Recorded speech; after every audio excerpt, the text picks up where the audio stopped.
Ditas! Ano nangyari? Bakit ka tumatakbo? Parang takot na takot ka. Kuya Joy, nahabol ako ng aswang. Tulungan mo ako. Hindi totoo ang aswang, Ditas. Kwento lang yan ng mga matatanda para matakot tayo. Totoo, Kuya Jun. Ayan na siya. Papalapit na sa atin. Malalaman natin ngayon kung totoo nga ang aswang. Nakita mo itong hawak kong malaking bato?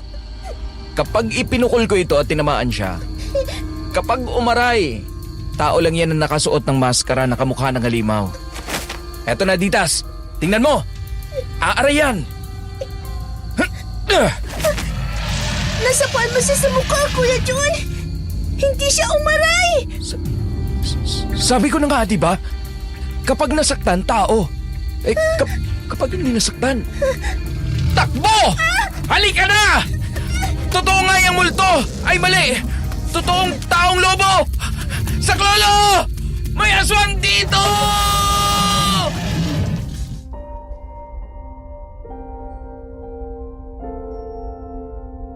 In behalf of Miss Amy, magandang araw po sa inyong lahat. Ako nga pala ito, si Madam Venus, upang magsalaysay sa inyo ng kwento para sa episode na ito. Abangan po natin si Miss Amy sa mga susunod nating video ha? At siguradong mamahalin niyo rin siya bilang bagong narrator na maghahatid sa inyo ng mga bagong kwento sa channel na ito. Dear Miss Amy, minahal ko siya kahit siya'y aswang. Dear Miss Amy, pag-ibig ba ito o sumpa? Dear Miss Amy, natatakot ako sa kanyang lihim. Ito ang aswang love story. Dear Miss Amy. O siya, hindi na po ako magpapatumpik-tumpik pa. Narito na po ang ating kwento. Huwag kang maghangad ng mga bagay na alam mong hindi naman para sa iyo dahil minsan ang mga bagay na ito ang nagiging dahilan para sapitin mo ang malagim na kamatayan. Ito po ang aking natutunan sa buhay, Madam Venus, base na rin sa aking naging karanasan. Ako po si June, isang pulis dito sa Cebu. Kapag off-duty ay mahilig akong makinig ng mga action movie sa YouTube. Hanggang minsan ay napadaan sa akin ang isang kwento sa inyong serye. Kaya muli ay nanumbalik sa aking alaala ang mga nangyari sa akin noong ako ay 25 anyos pa lamang na may kaugnayan sa mga aswang. Na mga panahong yon ay baguhan pa lamang akong pulis. Naisip kong i-share sa inyo ang aking karanasan na nangyari dito mismo sa Cebu. Pero ang mga lugar na pinangyarihan ay hindi ko nababanggitin para na rin sa kapakanan ng mga kinauukulan. Pero maniniwala ba kayo na hindi lahat ng mga naging aswang ay masama? Maniniwala din ba kayo na may mga taong pinagpala na kayang pasunurin ang mga kampo ng dilim?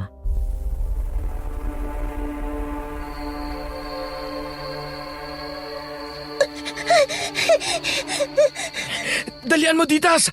Baka maabutan tayo ng aswang! Saklolo! Tulungan niyo kami! Hinahabol kami ng aswang! Pare, ano nangyari?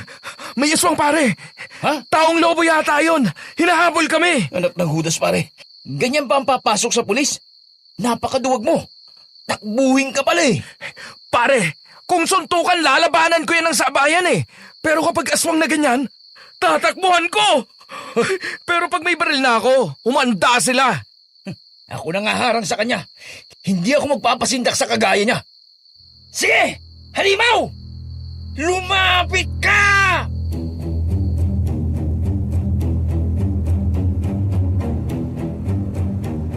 Nang mula sa dilim ay lumabas ang taong lobo na humahabol sa amin. Umaangil na humakbang papalapit kay Roger. Pero maya-maya ay tumigil sa paglakad palapit ang aswang. Napatingin kay Roger. Tapos ay bigla itong tumakbo ulit sa dilim para makalayo sa amin. Nang makita yun ni Roger ay tuwang-tuwa siya.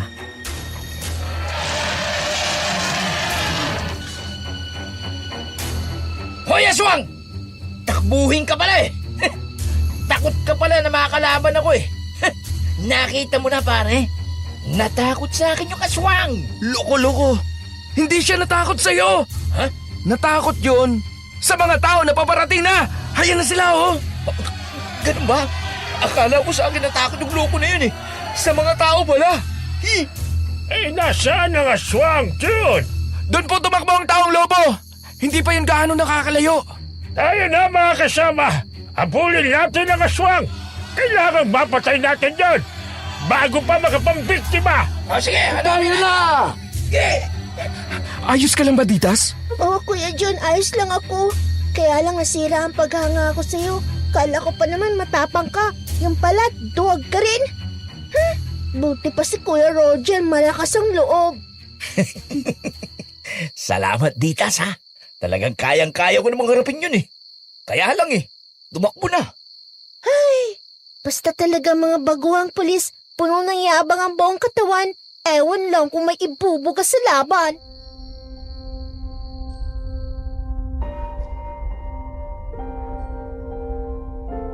Bago pa kami makasagot ni Roger, ay nakaalis na si Ditas. Nakita ko ang pagkadismaya niya sa aming dalawa ni Roger. Kaya nagkatinginan na lang kami at nagtawanan dahil nasopla kaming dalawa. Matapos noon ay nagkasabay na kaming sinundan ni Ditas.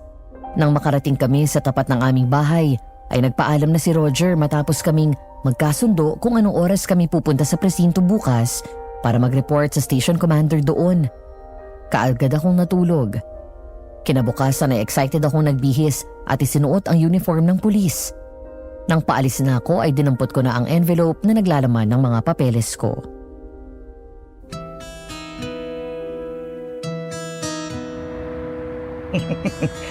Wow, ayos pare. Ganda ng forma natin, ah. Ikaw din naman. Astig ang dating mo kapag nakasuot ka ng uniform. Pare, yung aswang na nakita natin kagabi, may nabiktima pala siya. Nadaanan ko yung mga taong nagkakagulo doon sa gilid ng daan, malapit sa lumang simbahan. Anak ni Aling Carolina ang nabiktima. Kawawa naman ang babaeng yun. Kung nagkataon pala na hindi kami nakatakbo ni Ditas, ay tiyak na pinagkakaguluhan na din kami ngayon. Sige, umalis na tayo pare. Tiyak na hinihintay na tayo ni Kapitan Di Maano doon sa presinto. Pare, yung pinsan mong si Ditas, nakatingin sa atin, no? Ay, Ditas! Paalis na kami. Magre-report na kami sa police station sa bayan para makapagsimula na kami mag-duty. Nako pare, inirapan lang tayo, oh. Talagang di pa rin niya makalimutan yung nangyari kagabi. Hindi ko siya masisisi, pare. Alam niya kasi na talagang matapang ako. Pero tumakbo lang kagabi sa aswang. Ay. Pero darating ang oras na babawi ako sa kanya. Pabalik din ang paghanga niya sa akin.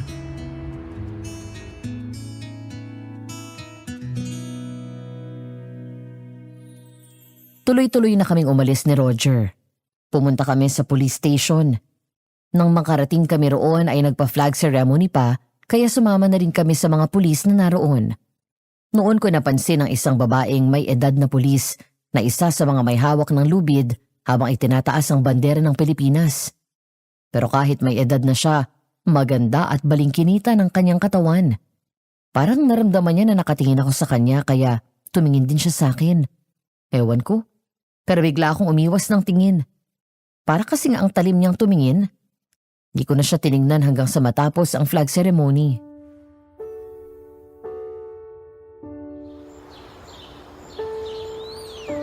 Pare, tapos na ang flag ceremony. Tayo na dun sa loob at hanapin na natin si Captain Di Maano. Oo, pare. Tayo na sa loob. Tsaka, alisin mo na kayang kamay mo sa dibdib mo. Matagal nang natapos yung pag-awit ng lupang hinirang, nakalagay pa rin sa dibdib yung kamay mo. Ha? Oo nga pala. Bakit ba ito nakalagay pa sa dibdib ko? Pambihira. Ano ba itong nangyayari sa akin? Parang lumilipad ang isip ko, ah. Baka sa sobrang excited mo kung ano-ano nang isagot mo kay Kapitan. Mag-focus ka muna pare. Pwede? Ayos ka lang ba? Huwag mo kong alalahanin, pare. Walang problema sa akin. Ayun ang opisina ni Captain Di Maano. Come in. Sir, good morning. Reporting for duty, sir.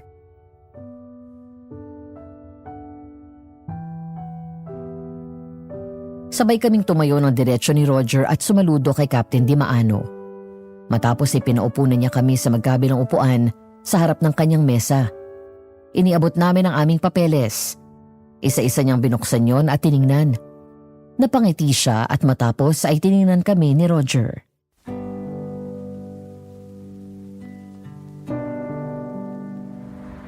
Sa simula pa lang na pag-aaral nyo ng pagiging pulis, ay alam nyo na ang klase ng trabahong papasukin nyo, hindi ba? Mula nang isuot nyo na ang mga uniforming yan, hindi na kayo para sa inyong mga sarili o sa inyong mga pamilya. Ngayong ganap na kayong mga pulis, kayo ay para na sa bayan. Nakahanda na ba kayo maglingkod ng walang pag-aalinlangan? Agdang-handa na ako, sir. Gagawin ko ang lahat para magawa ng maayos ang aking trabaho. Ganun din ako, sir. Kung kailangan maipatupad ang batas, kahit itaya ko pa ang aking buhay, gagawin ko. Mabuti naman kung ganon. Ito ang tsapa at ID nyo. Salamat, sir.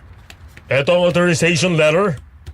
Pumunta kayo sa armory natin para kunin nyo mga service firearms nyo at bumalik kayo dito sa akin.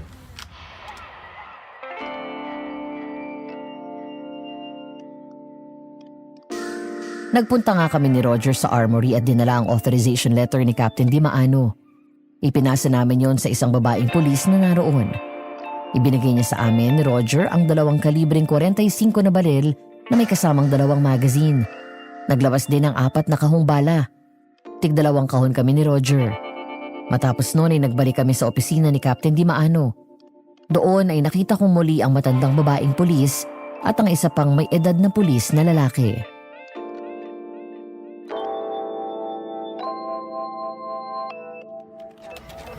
Bawat isa sa inyo ay magkakaroon ng kapartner sa tuwing nasa duty kayo.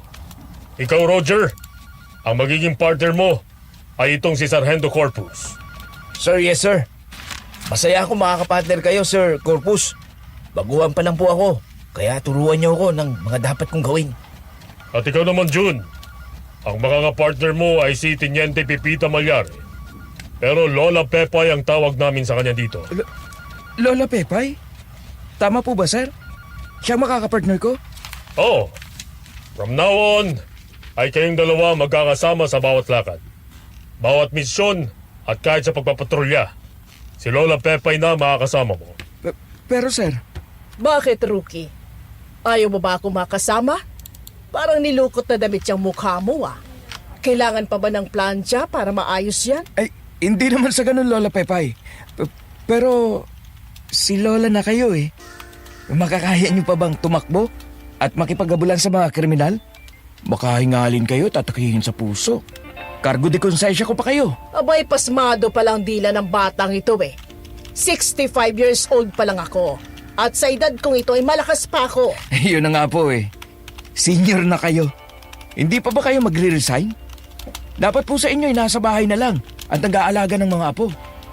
Rookie, baka kainin mo ang lahat ng sinabi mo. Alam mo bang hindi na mabilang ang mga accomplishment ni Lola Pepay? Dito sa presinto, isa siya sa pinakamagaling dito. Pasensya na kayo, sir. Sa akin lang naman, nagmamalasakit kay Lola Pepay. Sa tingin ko ay hirap na siyang dalhin ng baril sa kanyang bewang. Macho nga siyang tingnan pero maedad na po siya. Sige, kapag tinalo mo ako sa bunong braso, ako na mismo ang magsasabi kay Sir na bigyan ka ng ibang partner. Sige po. Napakadali naman pala ng gusto ninyong mangyari eh. Simulan na natin, Lola Pepay.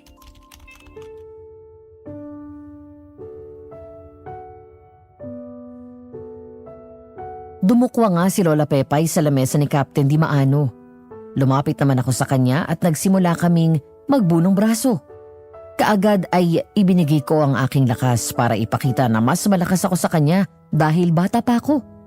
Pero gano'n na lang ang gulat ko dahil hindi ko man lang naigalaw ang kamay niya. Ganun pa man ay hindi ako sumuko. Patuloy kong kinabig ang kamay ko. Hindi pa rin gumagalaw ang kamay ni Lola Pepay. Nakita ko na natatawa lang siya tapos ay napataas lang ang kilay niya.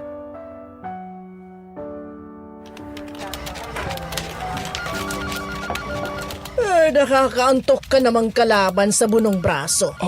Yan lang ba ang kaya mo? Ibinigay mo na ba ang lahat ng lakas mo? Napakatibay ninyo naman, Lola Pepay. Hindi ko nga nakilos. Kahit konti ang braso ninyo. Mahina ka pala eh. Baka gusto mo'y gamitin mo ng isa mo pang kamay. Tingnan mo kung makakaya mong itumba ang braso ko. Sige. Huwag ninyo akong sisisihin kapag nabali ang braso ninyo, ha? Sumakay ka pa, Utoy. Ya! Napakahina mo naman pala eh. Yabang-yabang mo. Oh, paano yan?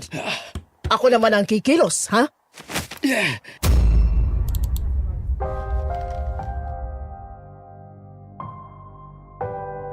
Parang balewala lang kay Lola Pepay na iginalaw lang niya ng bahagya ang kanyang kamay, ay naigupo niya ang aking braso.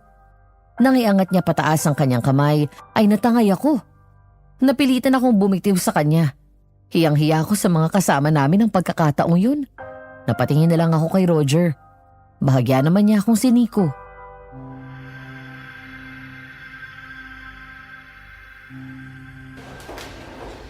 Pare, ikaw ang champion sa ating lugar pagdating sa bunong braso. Pero dito, tinalo ka lang ng isang lola. Tumigil ka dyan. Hindi mo ba nakita kung gaano siya kalakas? Parang hindi siya babae. Naiangat niya nga ako sa lupa sa isang braso lang. Gayon, Rookie. Tatalo ka sa pagsubok. Siguro naman wala ka ng angat. Opo, Ma'am Malyari. Mas maganda kung tatawagin mo na lang akong Lola Pepay. Mas maganda yun sa pandinig ko. Jude, mag-iingat ka ha. Pangapat ka na sa naging kapartner ni Lola Pepay. Yung mga nauna sa'yo, nagpahinga na. Patay na silang lahat, sir? Bakit naman po? Tinatakot niyo ba ako? Abay, hindi kita tinatakot. Nagsasabi lang ako ng totoo. Lapitin ng guluyang si Lola Pepay. Magaling siyang pulis. Maraming nahuhuling kriminal kaya maraming accomplishment. Pero marami din ang nagagalit kaya madalas napapalaban. Naku, lagot pare. Baka hindi pa kayo na ikakasal ni Maricar eh. Iwanan mo na siya. Tumigil ka dyan.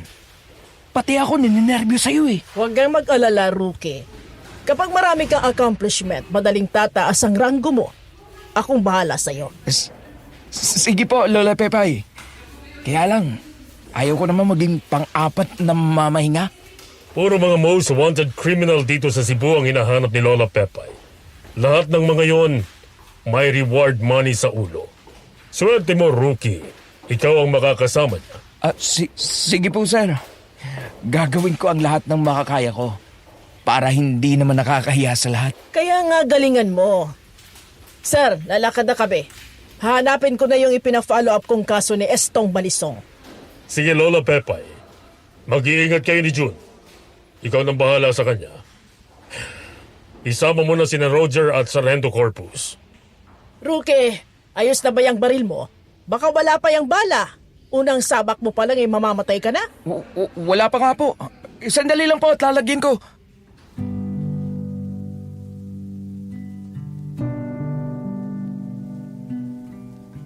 Kaagad kaming kumilos ni Roger. Nilagyan namin ng bala ang magazine ng 45 at ibinalik sa baril. Pati ang reserbang magazine ay nilagyan ko ng laman. Maaga pa nun, malamig sa opisina ni Captain Di Maano, pero pinagpapawisan ako ng butil-butil. Nanginginig ang aking mga kamay habang naglalagay ng bala sa magazine. Kabado kasi ako dahil sa unang araw pa lang namin ni Roger, mapapalaban na kami. Nang tignan ko si Roger ay namumula din siya. Panay ang lunok habang paminsan-minsan ay tumitingin sa akin. Nang makita kong nakatingin sa akin si Lola Pepay, ay napabuntong hininga ako.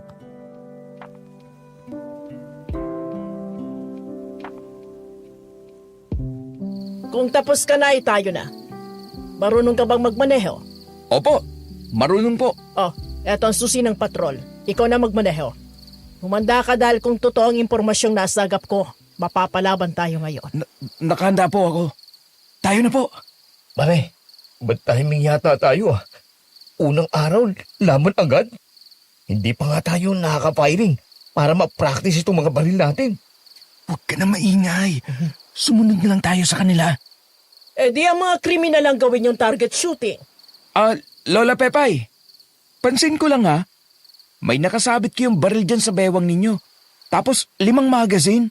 May baton at boses pa. Tapos, meron pa kayong dalang maliit na bag na parang mabigat din ang laman. Hindi ba kayo nabibigatan? Kung ikaw nga'y kaya-kaya kong buhati ng isang kamay lang ito pa kaya? Baliwala ito. O ano, napaya ka no? Nagtanong ka pa kasi.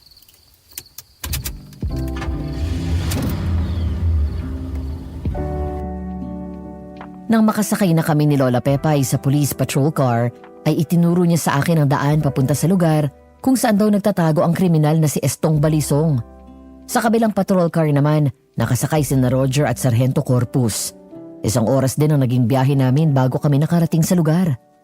Nalaman ko na sa isang tambakan ng mga lumang sasakyan kami pupunta.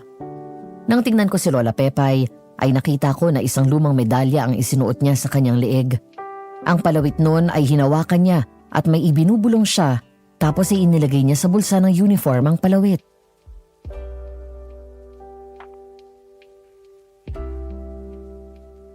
Bakit nakatingin ka pa sa akin? Tayo na. Baka makasibat pa yung hinahanap kong kriminal. Sige po, Lola Pepay.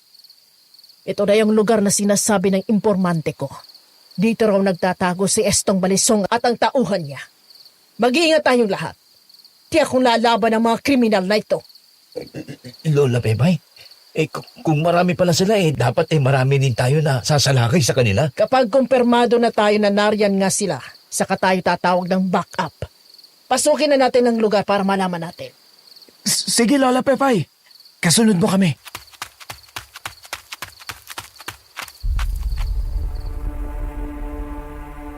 Nang baril si Lola Pepay at tumakbo na papalapit sa pader, sumunod na kami ni na Roger. Maingat kaming pumasok sa loob ng compound ng tambakan ng sasakyan. Naging mailap ang aking mga mata habang hawak ng mahigpit ang aking baril. Naging tambakan na rin pala iyon ng mga lumang sasakyan ng pulis. Nang tumakbo ako sa isang lumang patrol car, ay bigla yung tumunog. Kaya napatingin sa akin si Lola Pepay. Sinenyasan niya akong lumayo doon.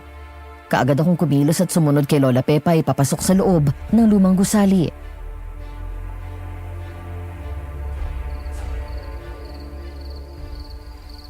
Lola Pepay, ang daming nakakalat dito na damit ng babae.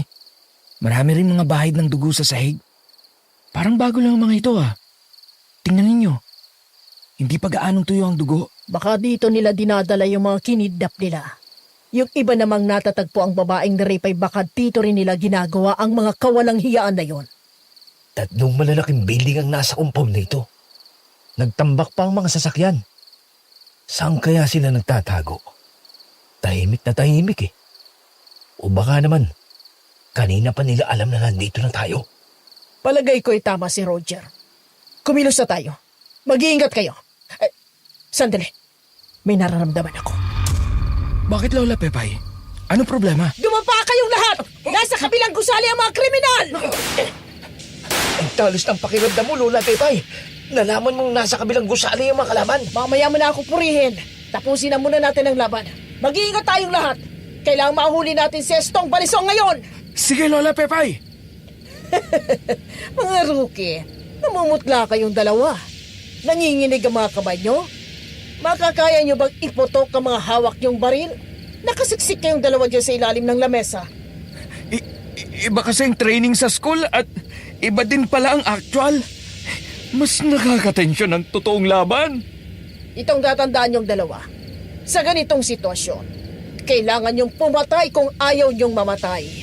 Kailangan nyong bumaril kung ayaw nyong kayo ang mabaril.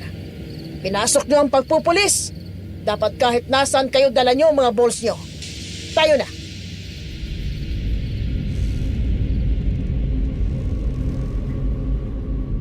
Nakita ko kung paano kumilos ng mabilis si Lola Pepay. Walang takot na lumabas ng gusali at nagpaputok ng baril habang tumatakbo.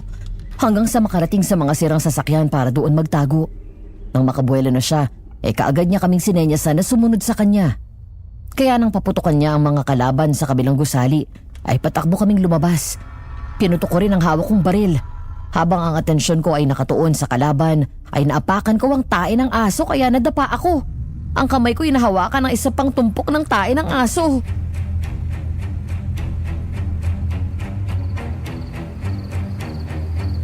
Ang malas naman talaga, buisit!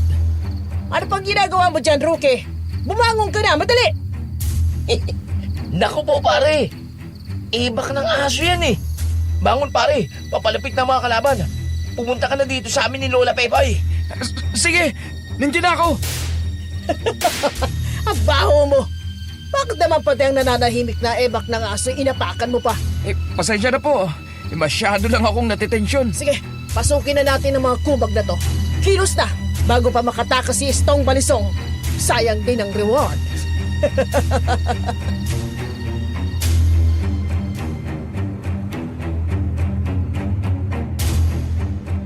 Muli ngang sumugod si Lola Pepay. Dalawa sa mga kalaban ang kaagad niyang nabaril. Talagang napapalunok na lang kami ni Roger sa sobrang tapang ni Lola Pepay. Para lang siyang nakikipaglaro kay kamatayan. Asintado rin siyang bumaril. Bawat kalaban ay bumabagsak kapag siya nang nagpaputok. Kaya nang makita namin ni Roger ang pagiging agresibo niya, sumunod na rin kami. Nang makita ko ang isang lalaki na merong hawak na baril, ay natigilan ako. Bago pa ako makapagpaputok, ay nauna ng lalaki. Mabuti na lang at itinulak ako ni Lola Pepay kaya padapa akong bumagsak sa lupa.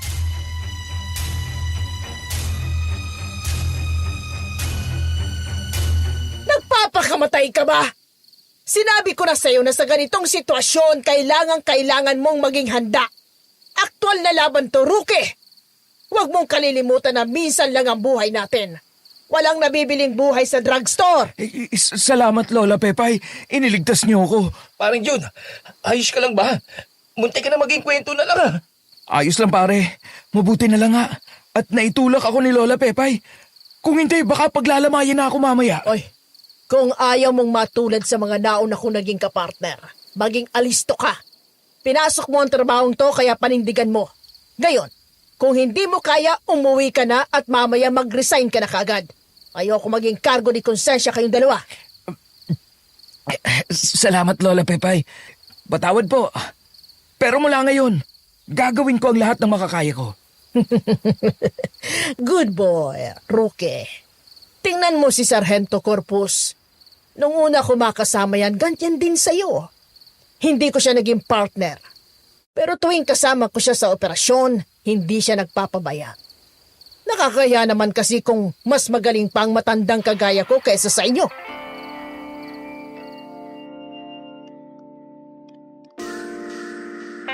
Parang nagising at sinampal ako ng katotohanan sa sinabi ni Lola Pepay. Ito ba ang inaayawan kong kasama? Mas matapang pa pala sa tunay na labanan.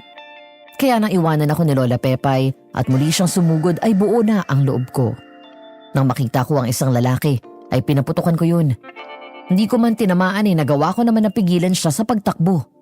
Nang muli siyang lumabas sa pinagtataguan ay pinaputukan ko ng sunod-sunod at nasapul ko na nga. Kaya nang makita rin yun ni Roger ay kumilos na rin siya. Ayaw niyang magpatalo sa akin kaya pinutukan din niya ng isa pa.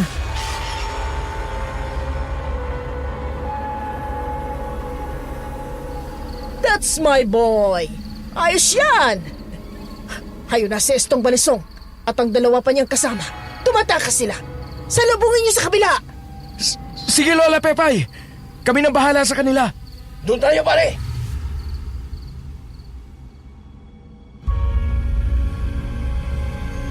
Sinalubungan namin sina Estong Balisong sa kabila at naharang namin sila. Babalik sana sila sa kabila pero nandun na sina Lola Pepay at Sargento Corpus. Nang makita nila si Estong Balisong na wala na silang tatakbuhan, ay kaagad nilang ibinaba ang kanilang mga baril at dumapa. Kaagad silang nilapitan ni Lola Pepay at sinipa palayo ang mga baril. Iyon ang pagkakataong lumapit kami. Hinawakan ko si Estong Balisong sa damit. Nagpumigla siya. Paano nakita niyang may ebak ng aso ang aking kamay at nadikit sa kanyang damit. Kaya ayun, nagsuka siya. Hindi na kinaya ng sikmura niya ang amoy ng ebak ng aso.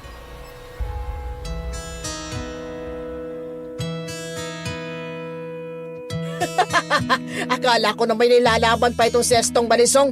Kaya pala pumapalagi na babahuan sa'yo. Magugas ka na nga ng kamay mo. Sige po, Lola Pepay. Hahanap lang ako ng tubig dito. Parang Jun, doon sa sasakyan namin. Mayroong galon ng tubig doon na panlagay sa radiator. Yun na lang yung panghugas mo. Sige, pare. Ikaw ang humawak dito kay Estong Balisong. Oh, Nakaposas naman na siya. Kaya hindi na yan makakapalag. Bilisan mo na. Maghugas ka na, pati yung sapatos mo, hugasan mo. Maganga mo yan sa sasakyan natin.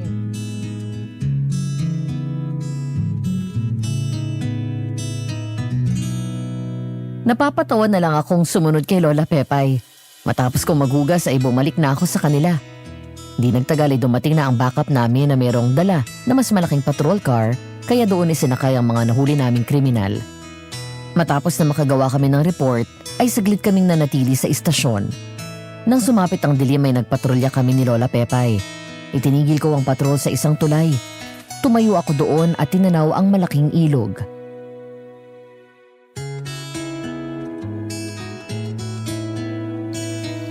Bakit nananahimik ka dyan? Iniisip mo ba ang taong napatay mo kanina? Oo, Lola Pepay. Kawawa naman siya. Alam ko meron din siyang pamilya na naghihintay sa kanya. Pero sa kanyang pag-uwi, hindi na siya makakausap ng mga mahal niya sa buhay. June, sa ating trabaho, hindi mo maiiwasan ang pumatay. Kung nagkapalit kayo ng sitwasyon, baka ikaw naman ang iuuwing bangkay. Minsan, kailangan maging matigas ang iyong loob. Hindi ka dapat makonsensya dahil ipinatupad mo lang ang batas. Salamat, Lola Pepay. Lahat ng mga sinasabi ninyo ay tatandaan ko. O siya, diyan ka na lang muna at ako naman ay maglalakad-lakad lang din. Maganda nga dito. Malamig ang simoy ng hangin.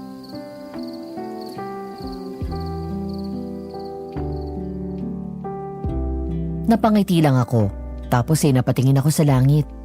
Nakita ko ang maraming bituin na nagliliwanag. Pero mas nakuha ang atensyon ko ng bilog na buwan. Noon ko muling naalala ang aswang na gumagala sa aming lugar. Kaya naisipan kong sabihin yon kay Lola Pepay para humingi ako ng tulong. Pero nang tignan ko si Lola Pepay, ay nakita ko may mga aninong itim na sumusunod sa kanya. Kaagad akong kinilabutan. Ramdam kong tumayo ang mga balahibo ko sa buong katawan. Kaya naisip ko na nasa panganib si Lola Pepay. Kaya agad ko siyang sinundan.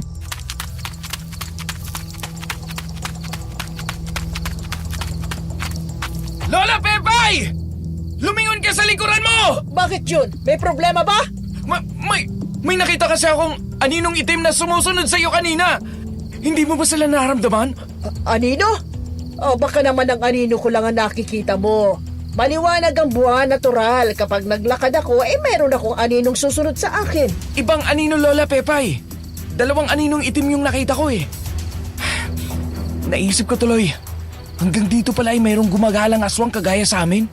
Ang ibig mo bang sabihin ay may gumagalang aswang sa inyo? Oo, meron. Isang malaking taong lobo. Katunayan, bago kami nag-report kay Captain Dimaano, ay nakita namin ang aswang na yun. Muntik na nga kaming mabiktima eh. Pero hindi nananakit ng tao ang mga aswang. Mga hayop gubat ang kinakain nila. Maniwala kayo sa akin. Yung gumagalang aswang dun sa amin, nang bibiktima siya ng mga tao. Kaya nga na makita ko ang 2 aninong sumusunod sa inyo, ay kinabahan ako. Ganon ba? Anong klaseng aswang ang mga yon? Bakit nananakit ng tao? May sinasabi ba kayo, Lola Pepay? Wala.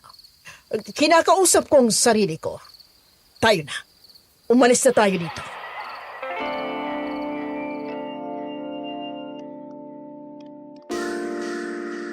Umalis na kami ni Lola Pepay sa lugar na yon. Ilang linggo pa ang matuling lumipas. Nakuha na namin ang reward para sa pagkakahuli kay Estong Balisong. Pinaghati-hatian namin ang pabuya.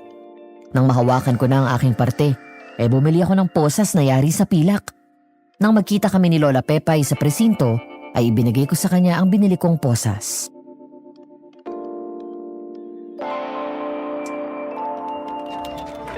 Talaga? Sa akin ba ito? Oo, Lola Pepay. Binili ko yan para ibigay sa'yo bilang pasasalamat sa pagligtas mo sa buhay ko. Ang ganda naman ng posas na ito. Yari sa pilak. Maraming salamat ha. Maaari nating magamit ito pang laban sa mga aswang. Talaga ba, Lola Pepay? Oo. Kasi ang mga masasamang aswang ay takot sa mga sandatang yari sa pilak. Ikamamatay nila kapag nasugatan sila ng mga ganoong sandata. Lola Pepay, maaari ba akong humingi ng tulong sa'yo? Naipangako ko kasi sa akin pinsan at sa mga kababaryo namin na kapag naging pulis na ako, ay aayusin ko ang problema ng baryo namin tungkol sa aswang. Sige, gawin natin yan. Magpaalam lang tayo kay Captain Dimaano para alam niya ang gagawin natin. Nako, salamat Lola Pepay. Matutuwa din ang mga kababaryo ko kapag nahuli natin O napatay ang aswang na gumagala doon? Gusto ko rin kasi makita ang mga masasamang aswang na yon. Bakit, Lola Pepay? Mayroon bang mabubuting aswang? Aba, meron. Kahit naman noon pa'y meron ng mga aswang dito sa Cebu. Pero hindi naman sila nabibinsala ng tao. Kaya nakapagtataka na yung aswang sa lugar ninyo ay pumapatay ng tao.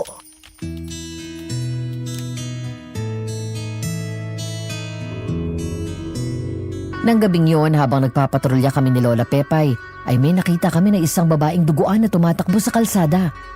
Nang makita ang aming patrol car na sinasakyan, kusa siyang sumalubong at pinara kami. Itinuro niya ang mga humahabol sa kanya. Nang mapalingon kami sa direksyong itinuro ng babae, lumabas ang 2 aswang. Pero nang makita ng mga yon si Lola Pepay, kaagad na umatras na parang nakadama ng takot.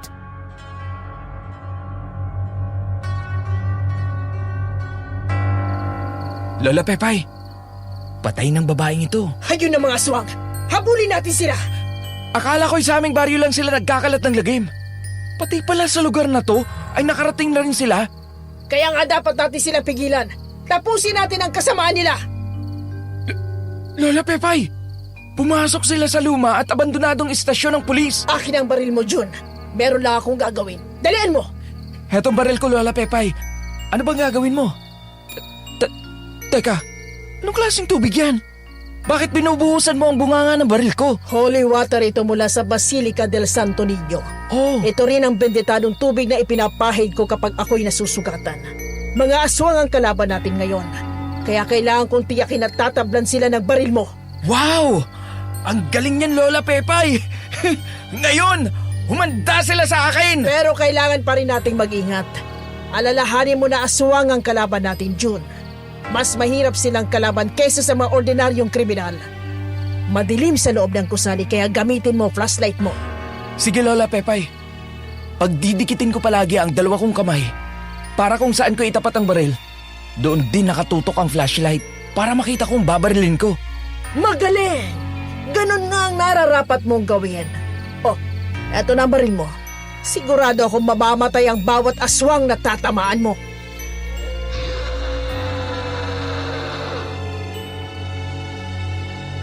Matapos mabuhusan ng benditadong tubig ang aking baril, binigay yon sa akin ni Lola Pepay. Napansin ko na kinuha niya sa kanyang bewang ang baton. Meron siyang pinisil sa ibabaw na bahagi ng baton kaya humaba yun at may lumabas na matulis sa dulong bahagi. Matapos iniyaya na niya akong pumasok sa compound ng lumang istasyon ng pulis. Nagulat kami nang bigla ay tumunog ang sirena ng ilang beses. Ganon pa man ay marahan kaming pumasok sa loob ng gusali. Masyadong tahimik ang paligid. Kaya naman, naging mailap ang aming mga mata. Pero napakalakas ng pakiramdam ni Lola Pepay. Matalas din ang kanyang mga mata.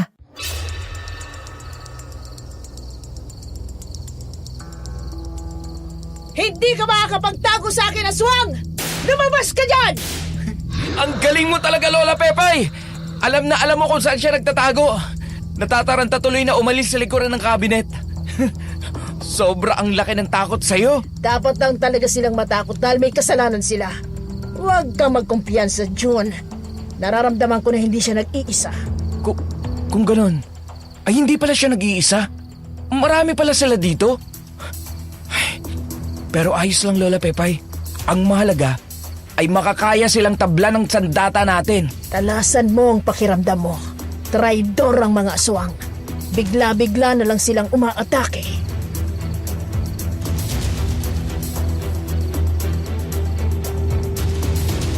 Malawak ang lugar na yun. Maraming mga sirang kabinet at mga lamesang nakatambak. Nagkalat din ang malalaking mga upuan. Kaya naghiwalay kami ni Lola Pepay ng direksyon na pinuntahan. Nang meron nga akong maramdaman na kumilos sa likuran ng upuan, kaagad kong tinutok tuon ng baril at flashlight. Meron nga doon na aswang. Susugurin niya sana ako pero nang paputukan ko at tamaan sa dibdib, bumulagta siya sa likuran ng lamesa. Nang lapitan ko siya, wala na siya doon. Pero alam kong nasugatan ko siya dahil sa mga dugong umago sa sahig.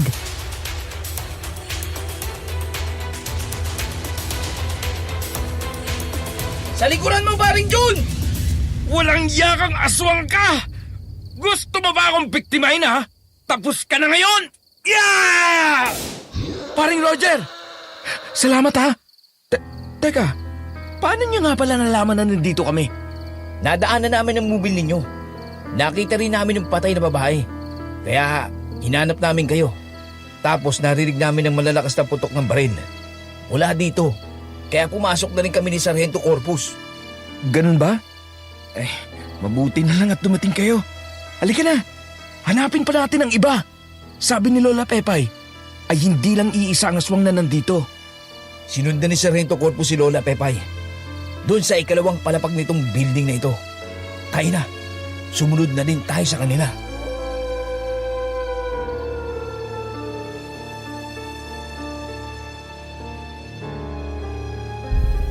Aakyat na sana kami sa ikalawang palapag ng gusali nang maramdaman namin na merong mabigat na kamay ang humawak sa aming mga balikat. Naramdaman namin na humigpit ang hawak niya, kaya nagulat kami ni Roger. Nang lumingon kami sa aming likuran, ay 4 na nagbabagang mga mata ang nakita namin, kaya hindi na kami makakilos.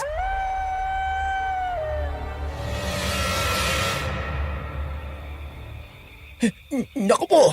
Ali, umamang aswang! Huwag po! Huwag! Lola Pepay! Tulungan mo kami! Mga utoy, kami ni Sargento Corpus ito. Lola Pepay? Lola Pepay naman? Kayo pala yan? Akala namin na iaswang kayo. Iwasan nyo na nga muna ang uminom ng kape ha. Masyado kayo nerbiyoso. Sige na, umalis na tayo dito. Ano pong nangyari dun sa ibang mga aswang? Napatay na namin ni Sargento Corpus. Yung ibang nabuhay ay tumakas na hindi na namin nahabol. Oh, etong isa. Ginamit ko sa kanyang poses na pila kaya mahina na yan at hindi na makakalaban. Sige po, kami-kami nang magdadala sa kanya. Ay, tama ka nga, June. May mga aswang nga na gumagalat ng bibiktima kagaya ng mga ito. Masasama nga sila Lola Pepay. Sa aming baryo nga, ay ilan na ang nabiktima ng aswang. Tama si paring Jun. Kailan natin nahantingin yung mga aswang sa amin, Lola Pepay? Sa lalong madaling panahon. Tayo na. Umalis na tayo dito.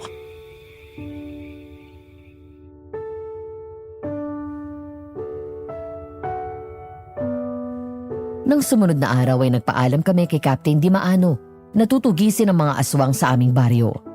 Kaagad naman siyang pumayag dahil marami na nga rin ang reklamo sa presinto ng mga taong nawawala. Kaya sumama na sa aming baryo si Lola Pepay. Nang dumating kami sa aming lugar ay nalaman namin ni Roger na kilalang kilala pala si Lola Pepay ng mga matatanda doon.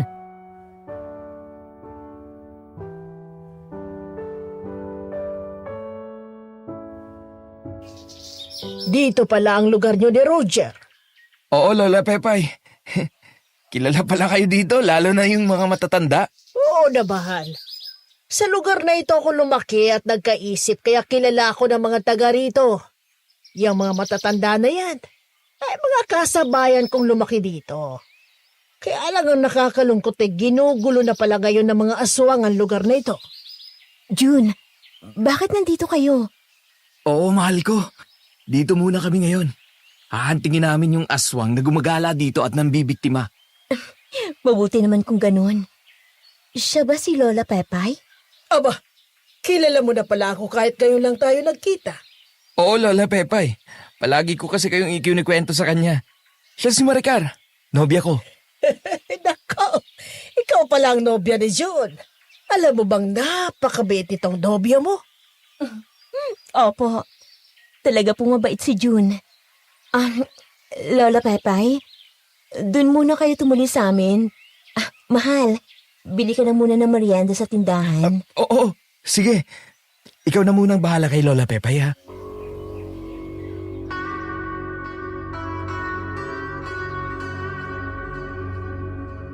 Nang makaalis na sina Maricar at Lola Pepay, ay pumunta ako sa tindahan ni Aling Divina para bumili ng merienda namin. Matagal na akong nakatayo sa harapan ng tindahan niya at sinasabi ang aking binibili, parang hindi pa rin niya ako napapansin. Paano'y nakatingin pa rin siya kay Lola Pepay, kaya kinato ko na ang harapan ng tindahan niya. 2 ulit kong tinawag ang kanyang pangalan, saka lang niya ako napansin.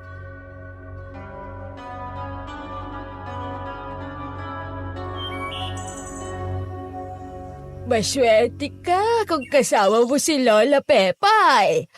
Parang ikaw na rin ang alalay ng prinsesa.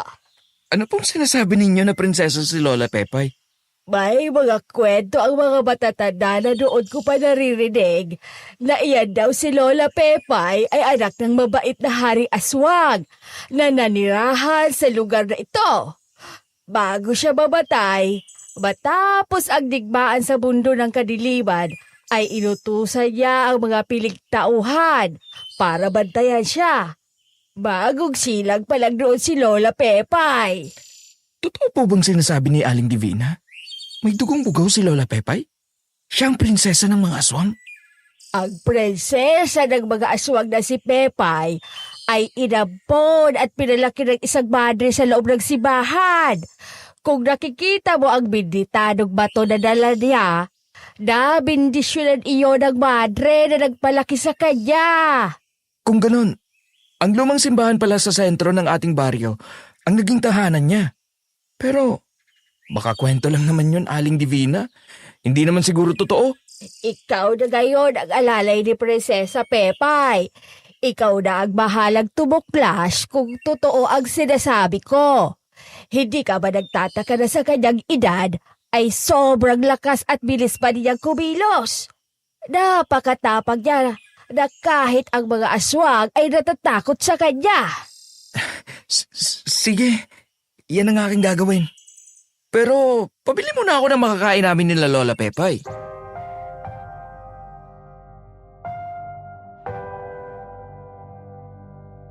Matapos akong makabili ng tinapay at soft drinks, nagpunta na ako sa bahay ni na Maricar. Nang muli kong makaharap si Lola Pepay, naalala ko ang mga bagay na sinabi ni Aling Divina tungkol sa kanyang tunay na pinagmulan. Ganun man, hindi ako nagkaroon ng lakas ng loob na magtanong sa kanya. Sinikap ko na kumilos na gaya ng dati, na kunwari wala akong alam sa kanyang pagkatao dahil hindi ko naman alam kung totoo nga ang sinabi ni Aling Divina. Marahan kong ibinaba sa lamisita ang tinapay at soft drinks. Masaya kami nagsalo-salo ng oras na yun. Hanggang lumipas ang mahabang oras. Kumalat ang dilim. Doon, nag-ikot na kami sa baryo.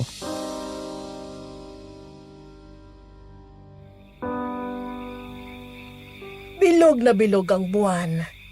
Ang maliwanag na sikat niyang nagpapasigla sa mga aswang para gumala at humanap ng biktima.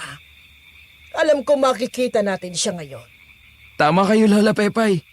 Ganitong panahon nga sila lumalabas at nag-aasik ng lagim dito. Kagaya nung nakita natin, yung aswang na taong lobo. Hindi ba parang Jun? Oo, Iwanan natin ang sasakyan dito. Mas maganda kung maglakad na lang tayo para mapuntahan natin kahit ang madidilim na lugar dito. Sa ganong paraan ay mas madali natin siyang makikita.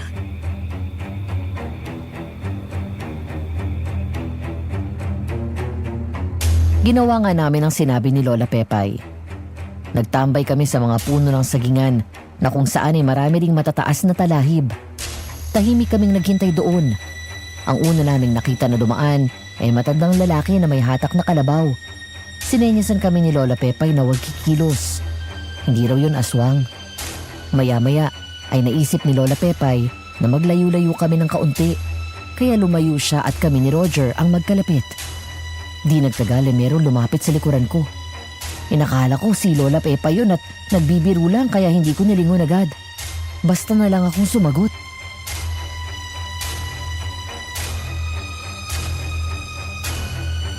Kanina pa ba kayo dito? oo. Medyo matagal na din. May nabiktima na ba kayo? Kanina pa ako umiikot. Wala akong masakote. Malas yata ngayon. Lola Pepay naman. Ano bang sinasabi mo? Naghihintay nga tayo na mabibiktima nila. Tsaka lumayo ka sa akin. Doon ka sa banda ron. Malayo naman sa'yo si Lola Pepay, pare. Nandun siya, oh. Hindi ba siya itong katabi ko? Eh, kung hindi siya, sino ito? Teka, aswang! Nandito ang aswang! Irapeke ka pala! Banatan mo na, pare. Makakatakas pa yan. Yari ka sa aking aswang ka! Nasaan na ang aswang? Tumakbo roon! Katabi mo na hindi mo pa nahuli. Mabuti na lang hindi ka kinagat. Nagulat din siya eh. Hindi niya inaasahan na tao pala ako. Akala kasi niya aswang din tayo na naghihintay ng mabibiktima. Ay nako, sinayang mo ang isang magandang pagkakataon. Tayo na, habulin na natin siya. Ayun ang aswang! Papasok sa lumang simbahan! Hindi lang pala siya nag-iisa. Meron pa siyang mga kasama. Tingnan ninyo! Ginawa nilang taguan ng lumang simbahan. Mga lapastangan! Matagal nang walang nagsisimba dyan. Ilang taon na mula nang mamatay si Padre Joaquin ay wala nang pumalit sa kanya. Isinarado ng simbahan nang wala nang nag-alaga. Kaya ganyan ang itsura niya.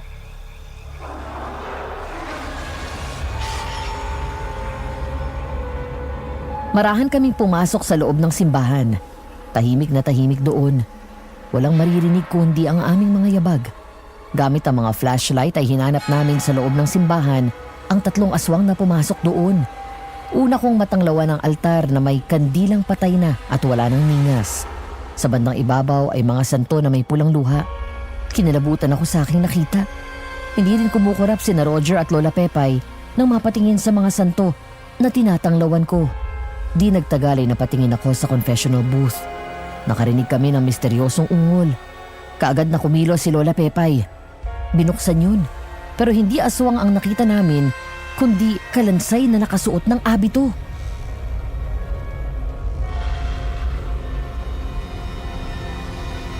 Malamang na ito ang kalansay ni Padre Joaquin.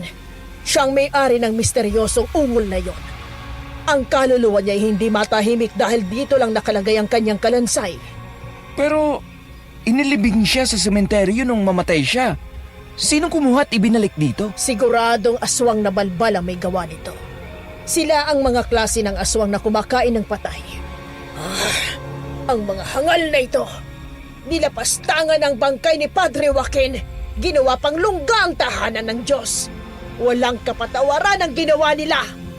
Ang lakas ng loob niyo na habulin ako at pumasok sa aming teritoryo. Maganda yan. Dahil ngayong gabi ay hindi na kami mahihirapang humanap ng pagkain. Ayos ah.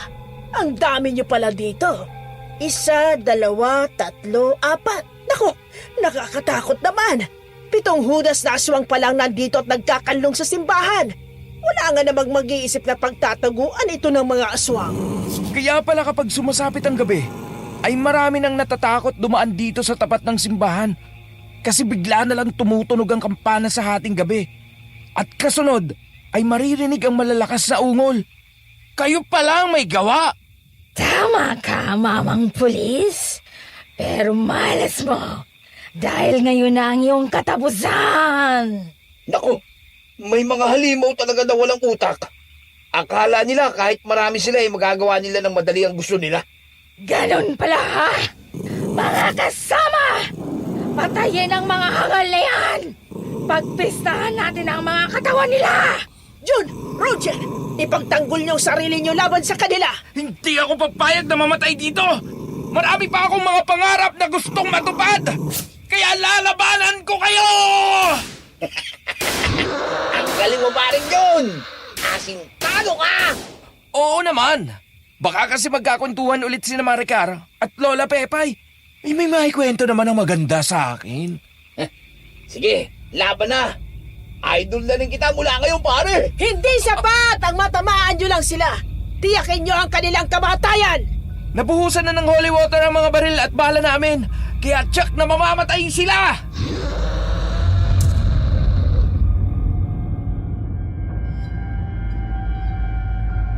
Nang sinalakay nga ng 2 aswang si Lola Pepay, ay buong tapang niyang hinarap ang mga yon gamit ang baril at ang baton niya.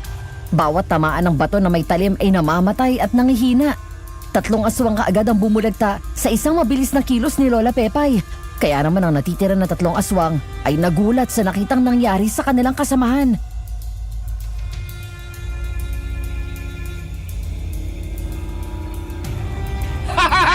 Ang galing mo talaga, Lola Pepay!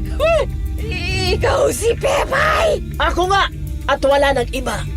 Kapag hindi niyo tinigilan ang masama niyong ginagawa sa baryong ito, uubusin ko ang lahi niyo! Mga kasama! Takbo na! Hindi natin sila kaya! Magsibali kayo mga duwag! Wala pa nga ako napapatay! Nagtakbuhan na kayo! Bumalik kayo rito! At maglaban tayo! Pwede mo naman silang habulin, Roger. Sundan mo sila. Sige na, para makapatay ka ng aswang. Ha? Ha? Sa susunod lang po siguro. Lola, malayo na sila oh. Oh, ang layo na oh. Hindi ko na mahahabol. Parang sobra silang natakot nang makilala ka, Lola Pepay. Nabahagang mga buntot. At kagad na nagsialisan. Hindi na kaya babalik dito mga yon? Hindi na sila babalik dito, June. Ang kailangan lang gawin ng mga taga rito ay muling buksan ang simbahang ito. Dinisin nila at alagaan para hindi na pamahayan ng mga aswang. Ikaw na rin ang magsabi sa kanila na bigyan ng maayos na libing si Padre Joaquin para naman magkaroon ng katahimikan ng kaluluwa niya. Oo nga po. Kawawa naman si Padre Joaquin. Sige po, yan ang gagawin ko.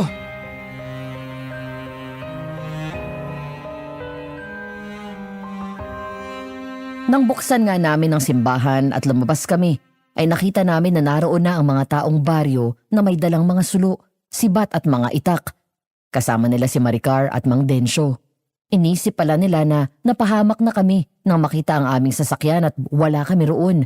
Pero nang makita nila ang 4 na bangkay ng mga aswang na unti-unti nang nagiging abo, ay nalaman nila na nasugpo na namin ang mga salot.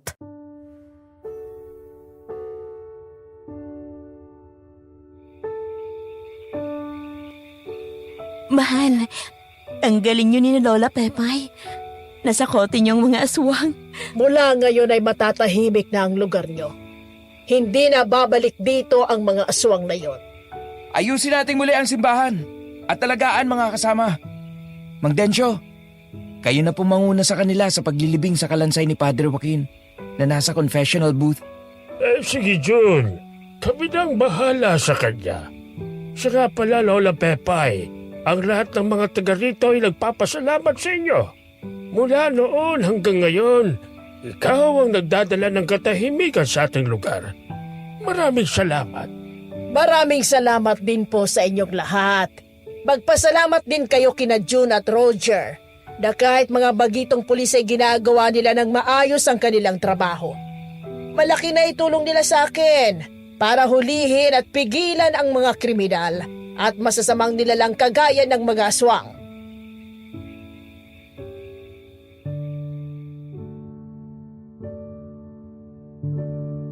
Sa tuwa ng mga tao ay pinalakpakan nila kami. Siyempre, proud na proud naman ako sa aking sarili, Madam Venus. Lalo na nga at nandoon ang aking nobya na si Maricar at ang aking pinsan na si Ditas. Pakiramdam ko ng mga pagkakataong yon ay bida ko sa isang pelikula. Alam ko na nagbalik na ang tiwala sa akin ni Ditas dahil bago kami umalis doon ay niyakapan niya ako at sinabing mag-iingat kami sa bawat lakad. Matapos noon ay muli kaming bumalik sa bahay ni na Maricar.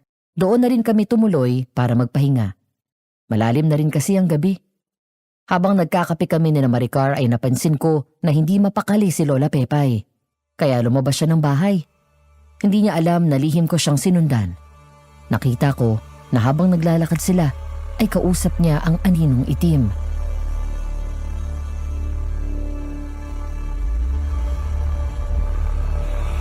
May anino na namang sumusunod kay Lola Pepay. Alam niya yon. Pero bakit parang hindi siya natatakot? Teka, nagbabaga ang mga mata ng anino? Aswang ba yun? Mahal na prinsesa, sa ngayon ay patuloy na gumagala ang mga aswang dito sa Cebu. Lahat sila ay naghahasik ng lagim para ipaalam sa iyo na magkakaroon na sila ng bagong hari na siya nilang susundin. Mga hangal sila. Sinuway nilang utos ng aking ama. Hindi ba nila alam na sa kanilang ginagawa ay unti-unti na ring lumiliit ang kanilang mundo? Nagbago ang kanilang mga pananaw. Nalaso na ang kanilang mga isipan dahil sa isang taong lobo na ang pangalan ay Ariston at ang kapatid niyang si Aling Esther. Ariston at Esther? Sino naman ang mga aswang na yon? Gayon ko lang narinig ang tungkol sa kanila. Sila ay mula sa lahi ng mga taong lobo. Nagsasabing dugong bughaw daw sila. Ang kanilang ama daw ay kapatid ng namatay na hari. Pero sa pagkakaalam ko, ay wala ng kapatid ang hari at ikaw na kanyang anak lamang ang natatanging dugong bugaw na siyang magiging susunod na reyna. Kung ganon, maaring nagpapanggap lang ang Ariston na yon. Sigurado ka ba na wala siyang dugong bugaw? Hindi namin siya kadugo? Isa ako sa matapat na disipulo ng iyong amang hari. Kaya alam ko ang lahat tungkol sa iyo. Bago siya namatay, ay inahibilin niya na bantayan ka namin. Siya rin nang may gusto na ipaampun ka sa madre upang pagdating ng panahon ay maging tagapamagitan ka sa mundo ng mga tao at mga aswang. Yun naman ang aking ginagawa. Noon ay nabubuhay ng payapa ang mga aswang kaya hindi sila pinapakialaman ng mga tao. Pero sa ginagawa nila ngayon sa pamumuno ng sinasabi mong Ariston, kumikitil na sila ng buhay ng tao. Marami pa rin naman kami na tagasunod nyo, mahal na prinsesa. Naghihintay lang kami ng utos nyo para hanapin silang lahat at patayin. Huwag! Hindi na dapat maulit ang nangyari noon na maglalaban ng mga aswang. Masyadong magiging madugo at marami sa atin ang tiyak na masasaktan at mamamatay. May paraan pa dyan. Hanapin nyo ang kuta ni Ariston. At ako na mismo ang makikipag-usap sa kanya. Sige, mahal na prinsesa. Aalis na kami.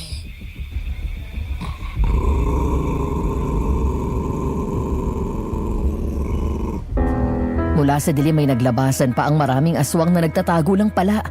Iyumukod ng mga yon kay Lola Pepay. Nang isenyas ni Lola Pepay ang kanyang kamay, ay kaagad na nag-alisa ng mga yon at muling naglaho sa dilim. Panay ang lunok ko ng aking laway. Halos hindi ako kumukurap. Hindi ako makapaniwala sa aking mga nadinig. Kaya hindi ko namamalayang nakalapit na pala sa akin si Lola Pepay. Matagal na siyang nakatayo sa aking harapan at nakangiti. Ay hindi pa rin ako makagalaw sa aking kinatatayuan sa likuran ng puno.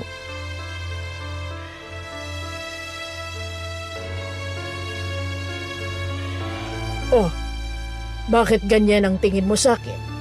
Hindi ka na makakilos? Ang lamig ng panahon pero pinagpapawisan ka ng sobra. Lola Pepay, nadinig ko at nakita ko na tinatawag ang prinsesa ng mga aswang. Totoo pala yung mga kwento tungkol sa'yo? Kung gayon ay alam mo na pala. Yun ang dahilan kaya palagi may mga aninong sumusunod sa akin. Bata pa ako ay nandyan na sila at nagbabantay kaya sanay na ako. Natatakot ka na ba sa akin? Aba, hindi Lola Pepay. Humahanga ako sa'yo. Kasi sa kabila ng pagiging dugong-bugaw mo, ay nanatili kang kakampi ng mga tao. Dahil yun sa kagustuhan ng aking amang hari para mabalanse ang magkabilang panig.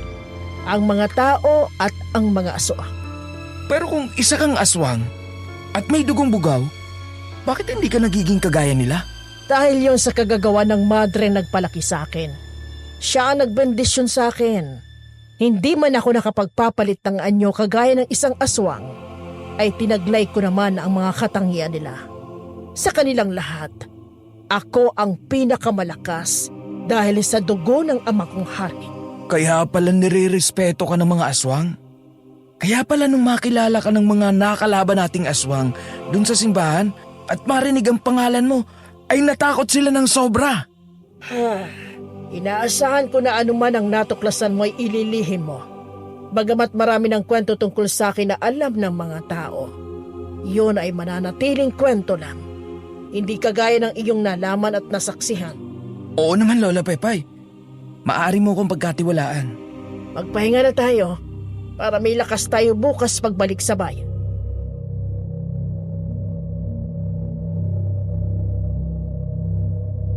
Sumang-ayon naman ako sa sinabi ni Lola Pepay. Nang pumasok kami sa loob ng bahay ni Maricar, ay nakita namin na tulog na siya. Si Roger naman ay umalis na. Alam ko na umuwi na siya sa kanilang bahay na hindi naman ganun kalayo sa bahay ni Maricar. Nang pumasok sa kwarto si Lola Pepay para magpahinga, ay nahiga naman ako sa mahabang upuan sa sala ni Maricar. Kaagad din akong nakatulog.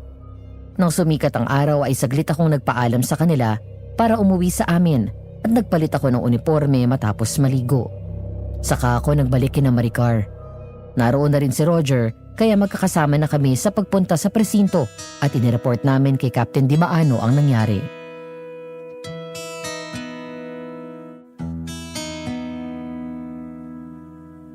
Magaling ang ginawa niyo, Lola Pepay.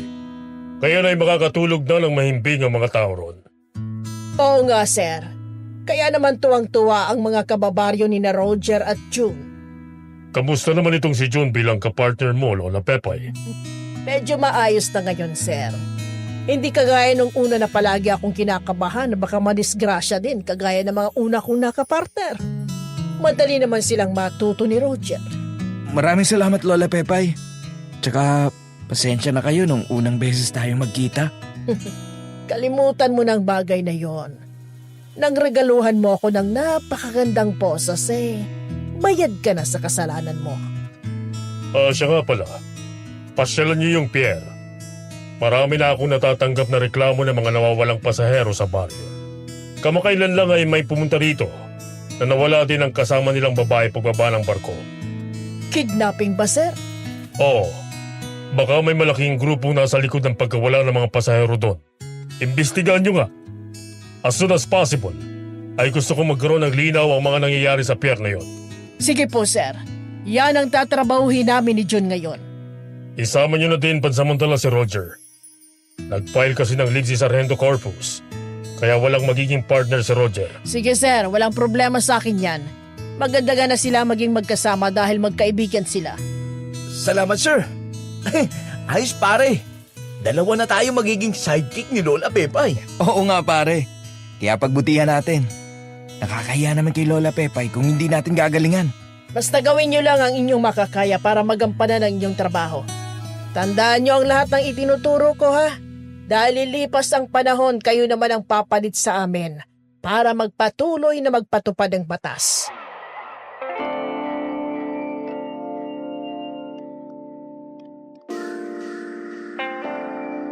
Bago kami nagpunta sa pier ay naisip ni Lola Pepay na wag na kaming magsuot ng mga uniforme para hindi mapansin ng sino man ang pag-iimbestiga namin doon. Hindi na rin kami gumamit ng patrol car. Nang pumasok kami sa pier, pare lang kaming mga turista na may dalang maliliit na bag na nakasabit sa aming mga likuran. Gumala kami sa buong pier para magmasid sa mga kilos ng mga taong naroon. Noong una, wala naman kaming napansin na kakaiba. Pero nang sumapit ang dilim, doon na kami na alarma. Marami pa rin kasing pasahero sa pier na naghihintay ng barko. Na makita namin na 2 lalaki ang sumunod sa isang babae, ay lihim din kaming sumunod. Nang lumiko sa kanto ang babae, ay bigla yung sumigaw at humingi ng tulong.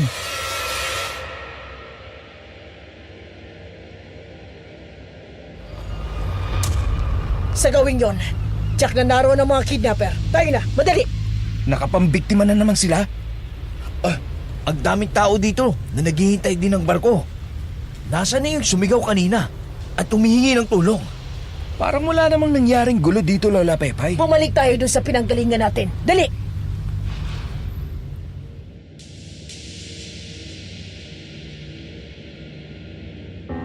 Nang bumalik nga kami sa lugar na aming pinanggalingan kanina, ay nakita namin ang isang matandang lalaki na umiiyak at humihingi ng tulong dahil ang 2 niyang anak na babae ay sapilitan daw na kinuha ng 4 na lalaki. Itinuro sa amin ng matanda ang direksyon na pinuntahan ng mga kidnapper. Kaagad kaming sumunod doon kung saan ay nakita nga namin ang mga lalaki na tangay ang 2 babae. Kaya naman kaagad kaming kumilos. Pero armado pala ang mga kidnapper at pinaputukan kami.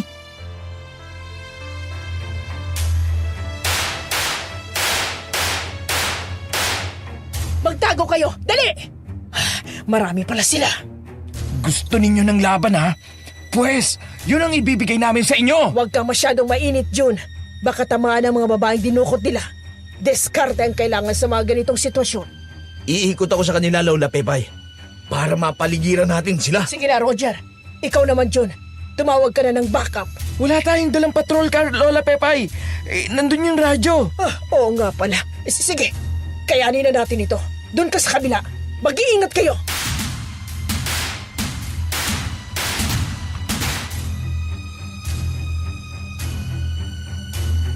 Nagkahiwa-hiwalay nga kaming 3. Sa gawing kaliwa si Roger, sa gawing kanan naman ako at si Lola Pepay sa gitna. Habang palayo ang mga kidnapper ay pinapuputukan kami. Nang makita ko ang kamada ng malalaking container van, doon ako nagtago. Nang makita kong merong pagitan ng kamada, kaagad akong pumunta roon. Meron palang kalaban doon na nakabantay, kaya nang makita ko ay inunahan ko na siya. Nang bumagsak yun sa harapan ko, kinuha ko ang nabitawan nun na Armalite. Nagpatuloy ako sa plano namin ni Lola Pepay. Kaya nang makarating ako sa bandang unahan, nakita ko na nasa kabilang bahagi na rin si Roger. Kaagad din niyang binaril ang 2 kidnapper. Nang sumilip ako sa pinagtataguan ko, nakita kong bumulagta na rin ang 2 humaharang kay Lola Pepay. Hanggang sa masukol namin ang 4 na lalaking kidnapper.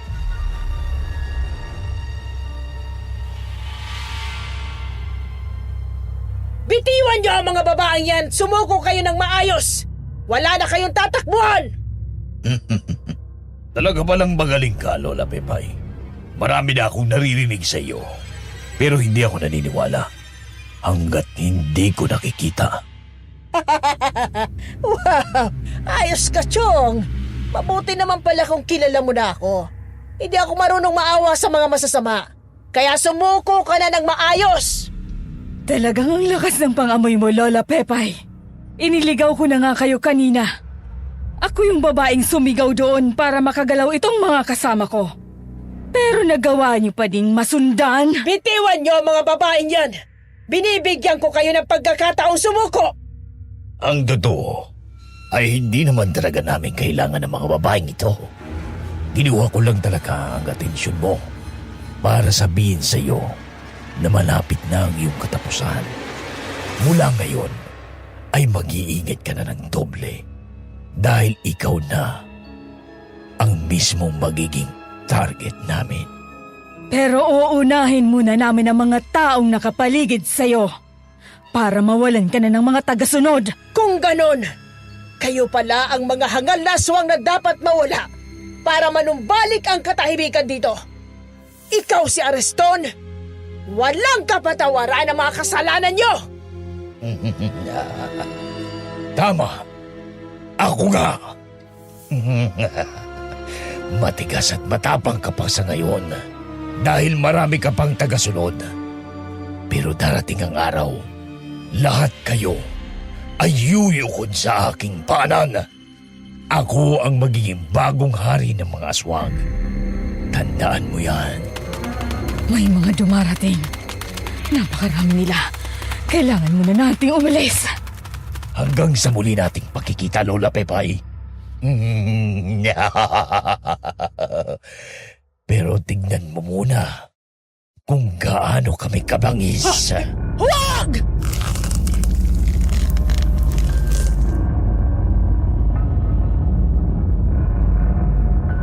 Kinagat ni Ariston ang leeg ng babaeng bihag niya. Tapos binuhat yon at inihagis kay Lola Pepay. Ganon din ang ginawa ni Aling Esther. Yun naman ang pagkakataong hinihintay namin ni Roger. Pinaputokan namin ang mga kidnapper. Pero hindi namin sila tinamaan dahil mabilis silang nakatakbo palayo at naglaho sa dilim. Hindi rin sila nakuhang mahabol ni Lola Pepay dahil ang 2 babae ang inaasikaso niya. Nalumo ako nang makita kong nagdurugo ang mga leeg ng mga babae. Nang tumingin ako sa itaas ng mga nakakamadang container van, ay muli kong nakita ang napakaraming mga aninong itim na nagbabaga ang mga mapupulang mga mata. Alam ko na yun ang mga aswang na tagasunod ni Lola Pepay.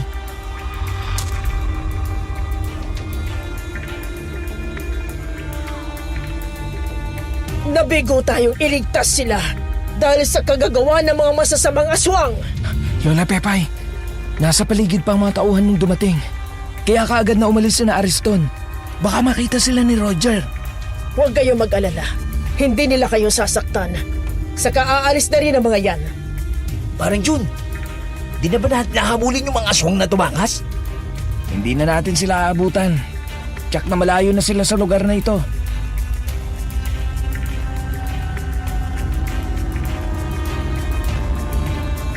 Di nagtagal ay nagdatingan na ang mga tao. Meron na ring dumating na mga pulis dahil ang mga gwardya sa pier ay tumawag sa istasyon ng pulisya, kaya kasama sa mga dumating sina Captain Di Maano, kung saan ay nakita nila ang 2 bangkay ng babae.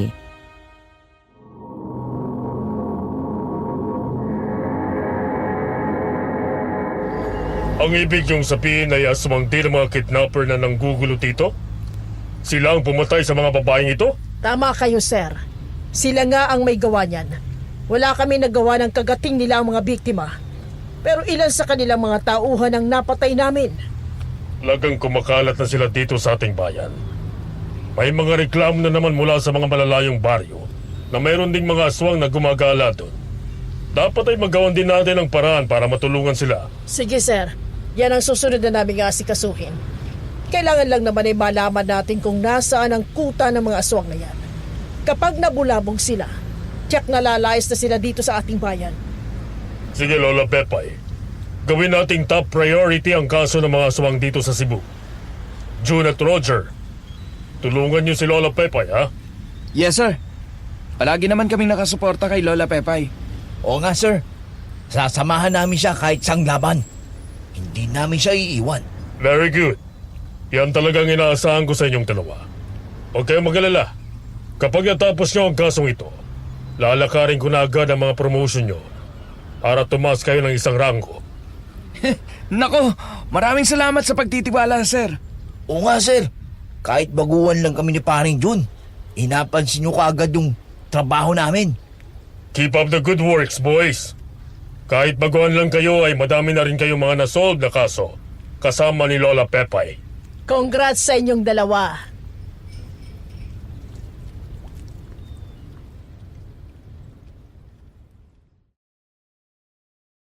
Mabilis ang naging paglipas ng mga buwan. Ng mga sumunod na pagkakataon ay nangyari nga ang sinasabi ng aswang na si Ariston. Ang mga tauhan niya ay palagi nang pinagtatangkaan ang buhay ni Lola Pepay. At dahil palagi kaming kasama ni Lola Pepay, ay palagi rin kaming napapalaban sa mga aswang. Mabuti na lamang at nabuhusan na ni Lola Pepay ng holy water ang mga baril namin ni Roger.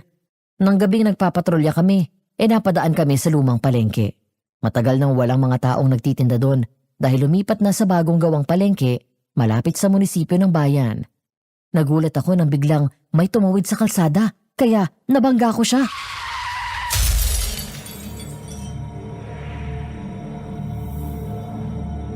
Pare, nabangga mo yung tao. Nakita mo naman yung nangyari, di ba? Bigla siyang tumawid. Kaya ako siya nabangga. Tulungan natin siya. Baka kailangan siya dalhin sa ospital. Oo. Di nga siya kumikilos kanina eh. Bumaba lang tayo eh. Nawala na siya. Hindi maganda ang nararamdaman ko sa paligid. Humunda kayong dalawa. Tama kayo, Lola Pepay.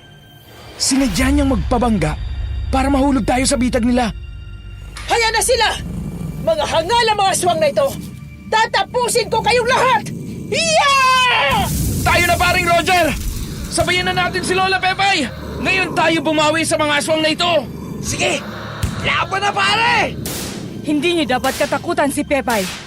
Kagaya lang din natin siya na iisa lang ang buhay. Mayroon din siyang kamatayan. Maaaring tama ka nga sa mga sinasabi mo.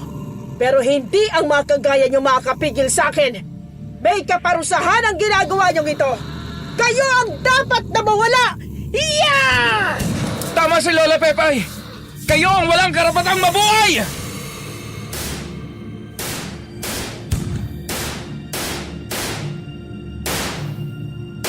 Naging madugo nga ang labanan sa pagitan namin at ng mga aswang. Bawat tamaan ng aking bala ay tumutumba, lalo na kung sa ulo at dibdib tinatamaan. Siguradong mamamatay. Pero dahil marami ang kalaban ay naubusan ako ng bala. Kaya nakipaglaban ako sa kanila gamit ang screwdriver na nakuha ko sa sasakyan. Kaya nasugatan na rin ako.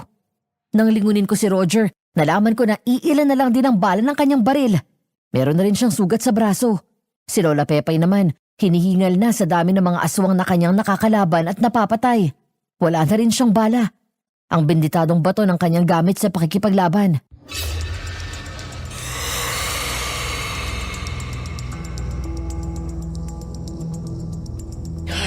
Ito ang ayaw ko sanang mangyari. Ang maglaban-laban tayo. Pero dahil sa inyong pagsuway at pagsunod kay Ariston, tayo ang naglalaban! Hanggang hindi ka nawawala sa aming landas. Hindi kami titigil sa pagsalakay sa'yo. Kaya nga nag-ipon kami ng maraming mga tauhan para labanan ang grupo mo. Kayo lang talaga ang nagpapagulo sa mga aswang at sa mga tao. Kasumpa-sumpa kayo! Mukhang pagod ka na, Pepay. Ang mga kasama mo ay wala na ring mga bala. Siguro ay oras na para tapusin ang labang ito. Kami na ang magtatagumpay! Sa palagay ko'y masyado ka lang nangangarap. Nagbibilang ka na ng sisiw kahit hindi pa napipisa ang itlog. Paano ka magtatagumpay kung buhay pa ako? At paano mo ako mapapatay kung may dumating para tulungan ako? Huwag kang magpatawa! Huwag mo nang palakasin ang loob ng mga kasama mo! Hindi siya nagpapatawa. Hindi kami papayag na patayin niyo siya! Ang mga suwail na aswang na gaya mo ang dapat mawala! Tapusin na mga lahi ng taong lobo! Ubusin niyo silang lahat! Walang ititirang buhay!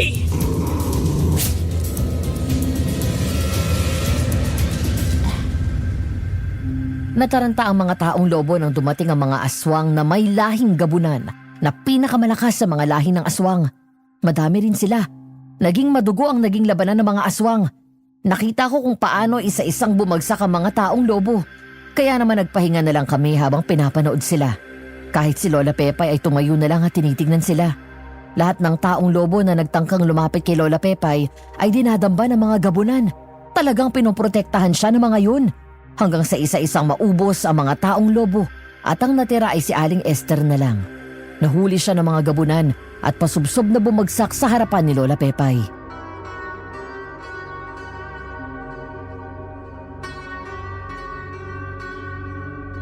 Humingi ka ng tawad kay Prinsesa Pepay. Baka sakaling patawarin ka pa niya, Esther.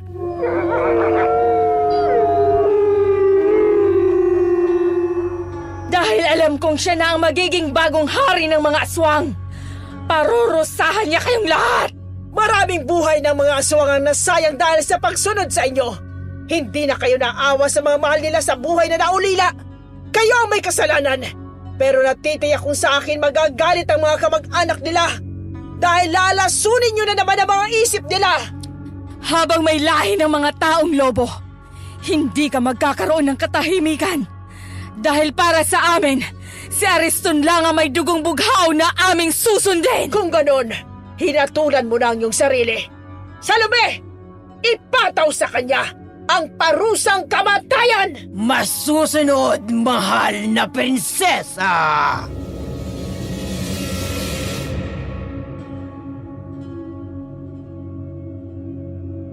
Bumao ng matalas na kuko ni Aling Salome sa leeg ni Aling Esther.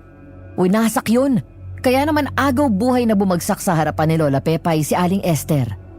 Bahagya pa yung gumapang palayo, pero nalagotan na rin ang hininga. Matapos noon ay muling yumukod si Aling Salome at ang mga kasamahang gabunan kay Lola Pepay.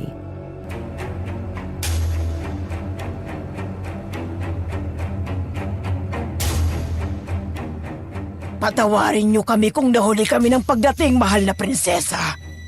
Kung hindi pa kami nakarating, baka napahama ka na. Ayos lang yon. Ang mahalaga'y dumating pa rin kayo. Pinakilos ko kasi ang lahat ng ating mga tagasunod at nalaman na namin kung saan nagtatago ang arsto na yon. Saan ko siya makikita? Sa liblib na baryong malapit sa bulubundukin. Katabing baryo lang ng dati mong bahay, mahal na prinsesa. Sige, kumilos na tayo. Hindi matatapos ang kaguluhan ito hanggang hindi napipigilan si Ariston. Marami pang mga buhay ang masasayang kapag nagpatuloy pa ito. Sige, aalis na kami, mahal na prinsesa. Pero mag-iiwan ako ng magbabantay sa inyo para hindi na maulit ang bagay na to.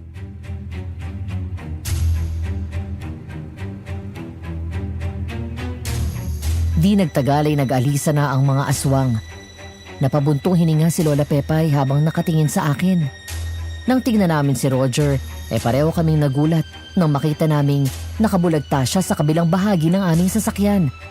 May sugat pala siyang malalim sa tiyan, kaya maraming dugo din ang nawala. Kanina pa pala siya nawala ng malay, kaya hindi niya nakita ang paglabas ng mga aswang na tumulong sa amin. Hindi niya nakita ang pagluhod ng mga aswang kay Lola Pepay. Kasi nang magising siya, nagtatanong siya kung anong nangyari at kung nasaan na ang mga aswang.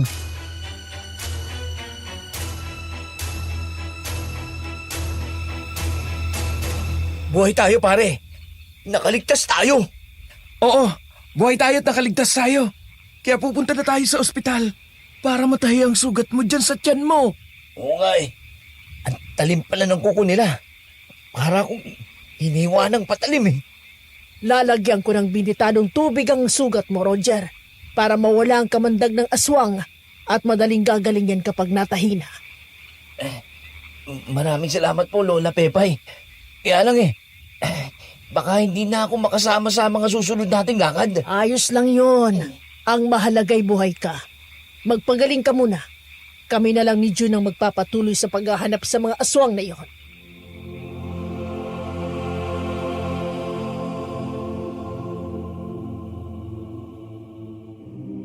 Matapos nga na mabuhusan ng benditadong tubig ang sugat ni Roger, muli siyang nawalan ng malay kaya diniretso na namin sa ospital. Kaagad naman siyang inasikaso ng mga doktor, lalo na nga't alam nilang pulis si Roger. Na-confine siya matapos na matahin ng doktor ang kanyang sugat. Kaya nang dumating na doon si Kapitan Di Maano, ay siya na ang nag-asikaso kay Roger. Nag-utos na rin siya ng isang pulis na susundo sa mga kamag-anak ni Roger para malaman ang nangyari sa kanya. Kami naman ni Lola Pepay ay pinuntahan ng lugar na sinabi ni Aling Salome. Madilim ang daan na aming tinahak papasok ng baryo.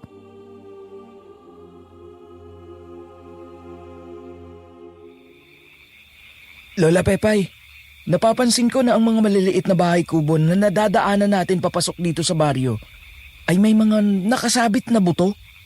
Sa tingin mo ba, ay mga buto ng tao mga yon? Tama ka, June. Mga buto nga ng tao yon. Palatandaan nyo na ang mga bahay na yun ay aswang ang nakatira. Pakiramdam ko ang lahat ng nakatira sa baryong to ay mga aswang lahat. Dahil lantaran ang ginagawa nilang pagsasabit ng mga buto ng tao sa kanilang bahay.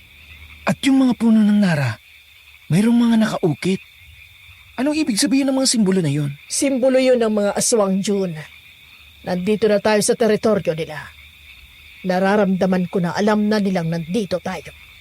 Kung ganun, bakit tayo pumasok dito? Nagpapakamatay ka ba? Huwag kang mag-alala, June. Nasa paligid lang ang aking mga tagasunod. Hindi nila tayo pababayaan. Ang kailangan lang nating gawin ay mapalabas si Ariston at makausap ko siya. Sana'y maging maayos ang pag-uusap ninyo ni Ariston. Halika na. Bumaba na tayo. Papasikat na rin naman ang araw.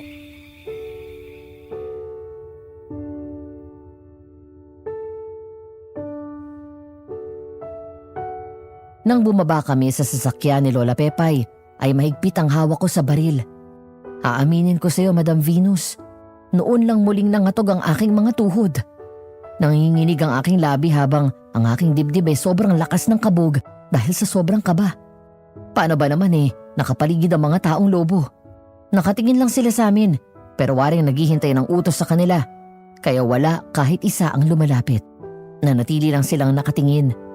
Maya-maya lang ay nag-angilan ng mga taong lobo nang lumabas na si Ariston.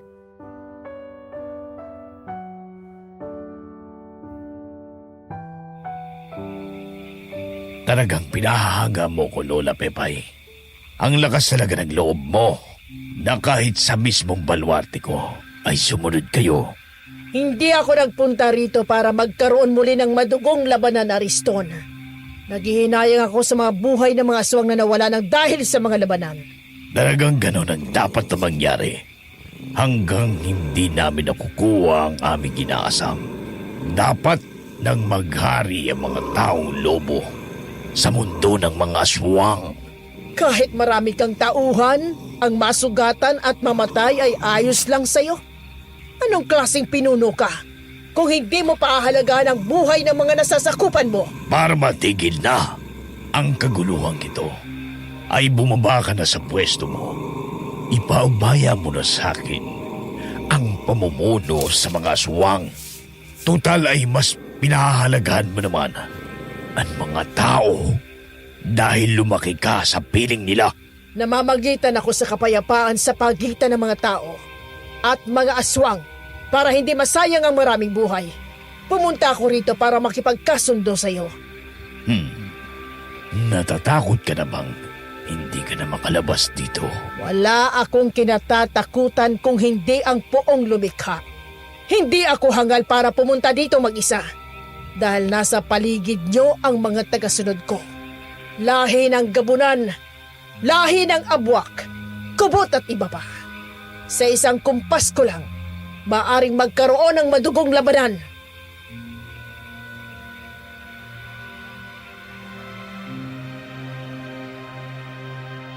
Nagulat sina Ariston nang mula sa lahat ng sulok ng lugar na yon ay naglabasan ang mga tagasunod ni Lola Pepay.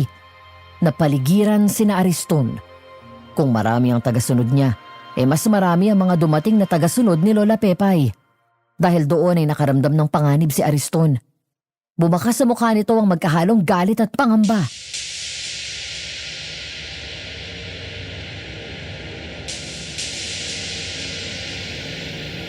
Kung gusto mo talagang maging hari, kailangan nating dumaan sa isang ritual para patunayang karapat-dapat ka. Gawin natin yun sa harapan ng lahat ng tagasunod mo at ng mga sumusuporta sa akin. Anong ritual pa ang kailangan natin gawin? Royal Blood Binding. Gagawin natin yun para maging ganap ang iyong hinahangad. Para lahat ng lahi ng aswang ay susunod sa iyo. Sa ganong paraan, igagalang kanila bilang bagong hari ng mga aswang. Maganda nga ang iniisip mo para makita ng lahat na ako nga ang karapat-dapat sa posisyong yun. Kailan nating isasagawa ang ritual na yun? Sa susunod na pagbibilog ng buwan, araw ng Biyernes, Petsa 13, sa ganap na alas 12 ng gabi, pumunta ka sa bahay ko at isama ang lahat ng iyong mga tagasunod. Baka naman pinapapasok mo lamang ako sa bitag mo. Baka pag naroon na kami, ay saka nyo kami salakayin. Ako bilang prinsesa ng mga aswang ay may isang salita. Hindi ko sisirain ang aking dignidad sa pandaraya. Kahit ngayon, kaya kong ipapatay kayong lahat pero hindi ko yun gagawin. Gaya ng sinabi ko, hindi tayo dapat maglaban-laban. Ang magiging ritual ay sa pagitan lang nating dalawa. Sige, darating ako. Sige, alis na kami. Hanggang sa muli nating paghaharap, Ariston, sana mula sa oras na ito ay wala nang gagawa ng karahasan laban sa akin o sa mga tao. Maliwanag ba? Maliwanag pa sa sikat ng araw. Susundin kita ngayon dahil ikaw ang prinsesa. Pero kapag ako na ang naghari, ikaw naman ang susunod sa akin. Ganon talaga ang mangyayari.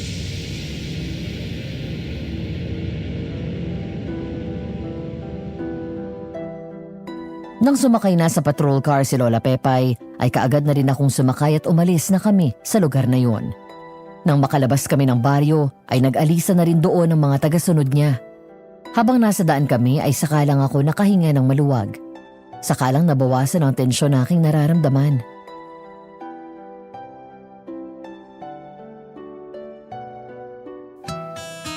Alam mo, Lola Pepay, kanina habang naroon tayo, talaga namang hindi na ako makapagsalita.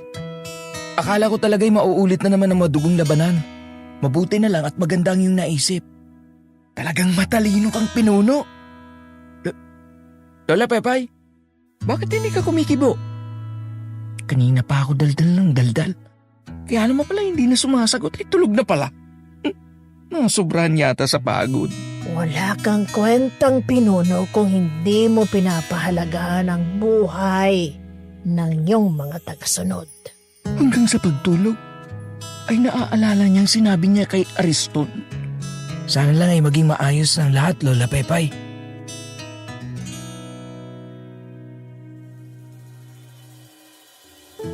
Hindi ko alam ang bahay ni na Lola Pepay, kaya sa presinto na kami dumiretso. Pagdating namin doon, ay ginising ko siya, pero nakiusap siya na ihatid ko na lang siya sa kanyang bahay para makapagpahinga siya ng maayos. Itinuro niya sa akin ang daan patungo sa kanyang bahay hanggang sa makarating kami sa kanyang bahay na isang bungalow. Malawak ang kanyang bakuran na napapadira ng mataas. Nang bumaba siya ng sasakyan ay muli akong binalingan at sinabi na kailangan niya ako sa araw at oras na napagkasundoan nila ni Ariston. Sumang-ayon naman ako kay Lola Pepay. Kaya nang dumating ang gabi ng kanilang paghaharap, naroon ako. Habang naghihintay kami kay Ariston, naikot ko ang loob ng bahay niya.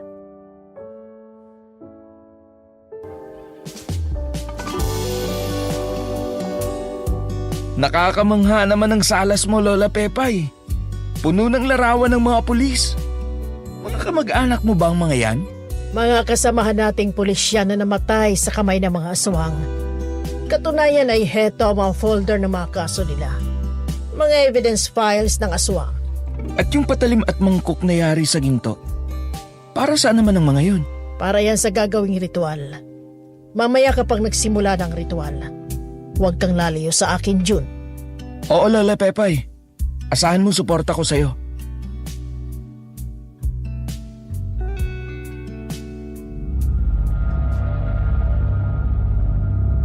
Makalipas ang ilang sandali ay nagdatingan na ang maraming mga tao sa bahay ni Lola Pepay. Napuno ng mga tao ang bakuran. Alam ko na lahat ng mga naroon ay aswang. Pero hindi na ako masyadong kinabahan dahil nasaan yung tao lamang sila. Iba-iba man ang kanilang lahing pinagmulan, ay iisa pa rin ang pinuno na kanilang kinikilala. At sa ngayon ay si Lola Pepay yun. Pero hinahangad ni Ariston na makuha ang katayuang yun. Di nagtagal ay pumasok na sa bakuran ni na Lola Pepay si Ariston. Nakasunod ang mga kalahi nito, kaya humugos ang mga bulungan ng lahat ng naroon. Kaya naman kinuha ko na ang lahat ng gagamitin nila sa gagawing ritual. Inilagay ko sa ibabaw ng lamesa.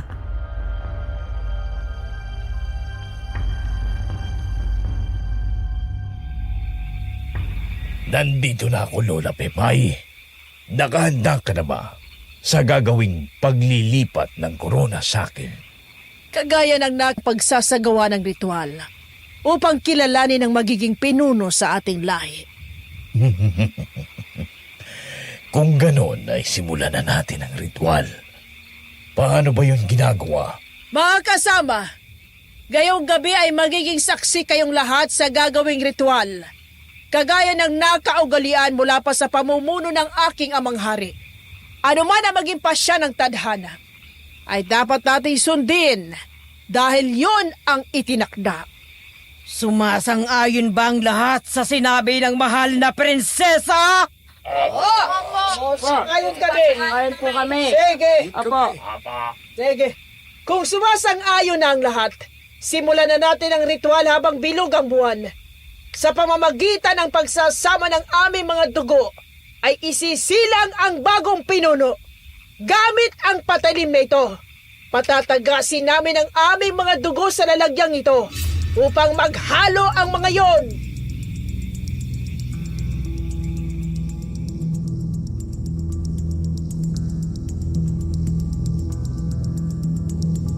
Kinuha ni Lola Pepay ang patalim. Hiniwa niya ang kanyang palad at mula sa kanyang sugat ay tumagas ang kanyang dugo.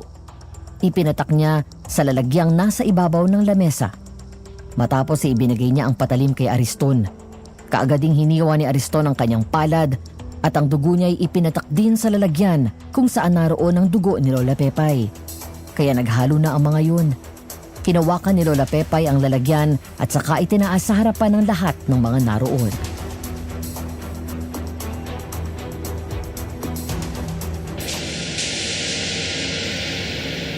Kami ni Ariston ay may dugong bughaw.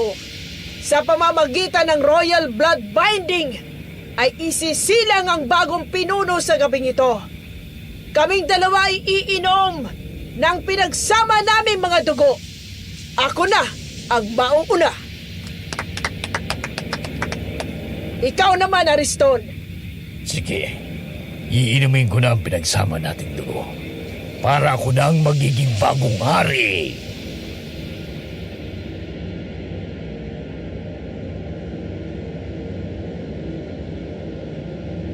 Kaagad nga na kinuha ni Ariston ang lalagyan kay Lola Pepay. Itinaas niya yon upang makita ng lahat ng naroon. Matapos ay ininom niya. Inubos ang lahat ng dugo na naroon sa lalagyan. Matapos ay ipinakita pa sa lahat ng naroon na walang natira sa lalagyan. Nakangiti pa siyang binaba sa lamesa ang lalagyan at itinaas ang kanyang dalawang kamay. Tuwang-tuwa siya habang nagpapalakpakan ng mga naroon. Pero biglang natigilan si Ariston. Nakaramdam ng kakaiba ang kanyang katawan. Nanlaki ang kanyang mga mata. Matapos ay tumingin siya kay Lola Pepay. Tutop niya ang kanyang dibdib na parang nahihirapang huminga.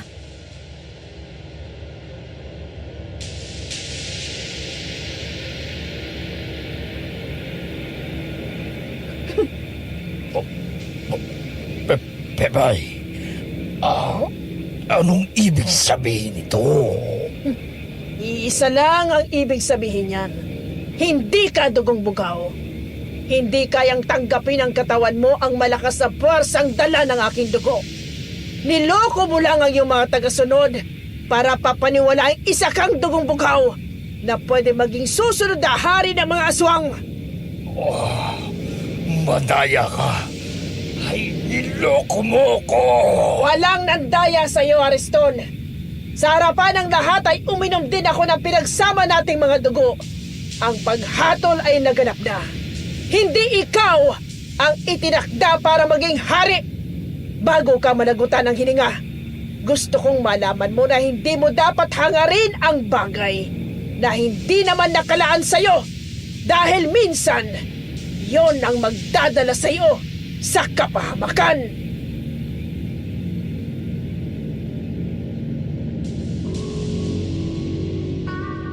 Kasunod ng pagbagsak ni Ariston ay nawalan siya ng buhay. Sa harap ng lahat ng naroon ay natunaw ang kanyang katawan. Kaya naman ang kanyang mga tagasunod ay nauna nang yumukod kay Lola Pepay para aminin ang kanilang pagkakamali. Ipinaalam na nabulag sila sa mga kasinungalingan ni Ariston at sa mga pangako noon na kapag naging hari ay sila ang mangingibabaw sa lahat ng mga aswang.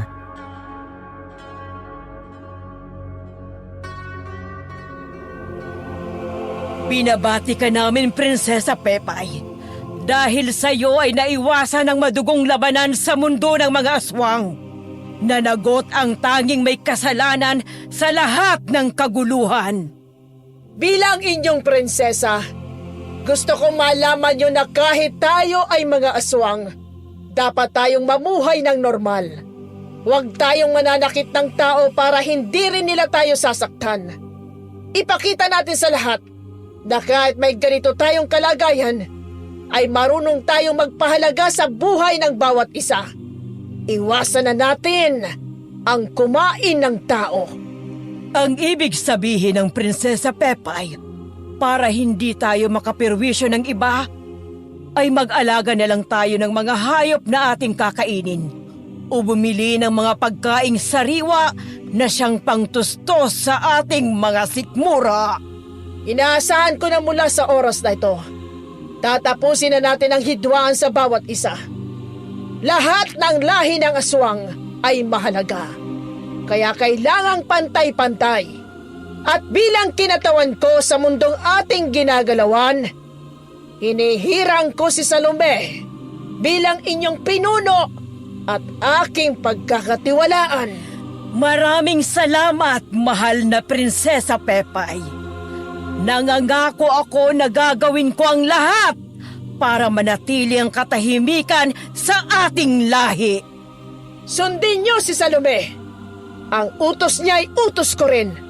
Mabuhay si Salome! Mabuhay! Mabuhay! Mabuhay! Mabuhay si Prinsesa Pepay! Mabuhay! Mabuhay!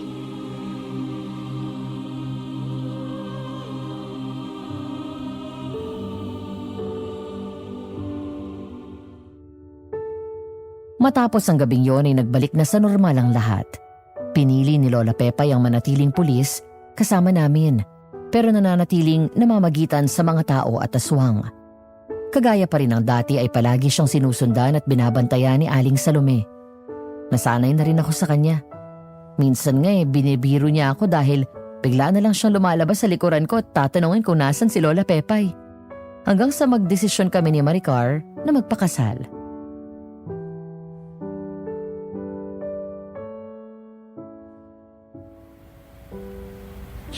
Lola Pepay, pwede bang ikaw ang maging ninang namin ni Jun sa kasal?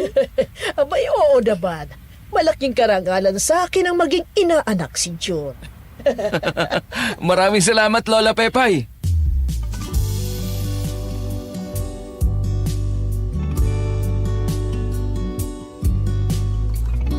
Naging masaya ang kasal namin ni Maricar. Naging maligaya ang aming pagsasama at ang una naming anak na babae ay isinunod namin sa pangalan ni Lola Pepay. Tuwang-tuwa naman siya nang malaman yun. Pagkatapos ng maraming taon, sa edad na 100 taon, ay pumanaw si Lola Pepay. Pero ang kanyang kabutihan at katapangan ay hindi namin makakalimutan, lalo na ang mga baryo sa Cebu na kanyang natulungan kung saan tumatak sa isipan ng mga tao ang kanyang pangalan. At yan po ang aking karanasan, Madam Venus. Maraming salamat po kung mabibigyang pansin ninyo ang aking liham at mailalabas sa inyong serye. At sa mga avid listeners po ng channel na ito, baka kagaya ko meron din kayong natatanging karanasan. Join na po kayo at ipadala ang inyong karanasan para kapulutan din ang aral ng ating mga kababayan. God bless po. Salamat.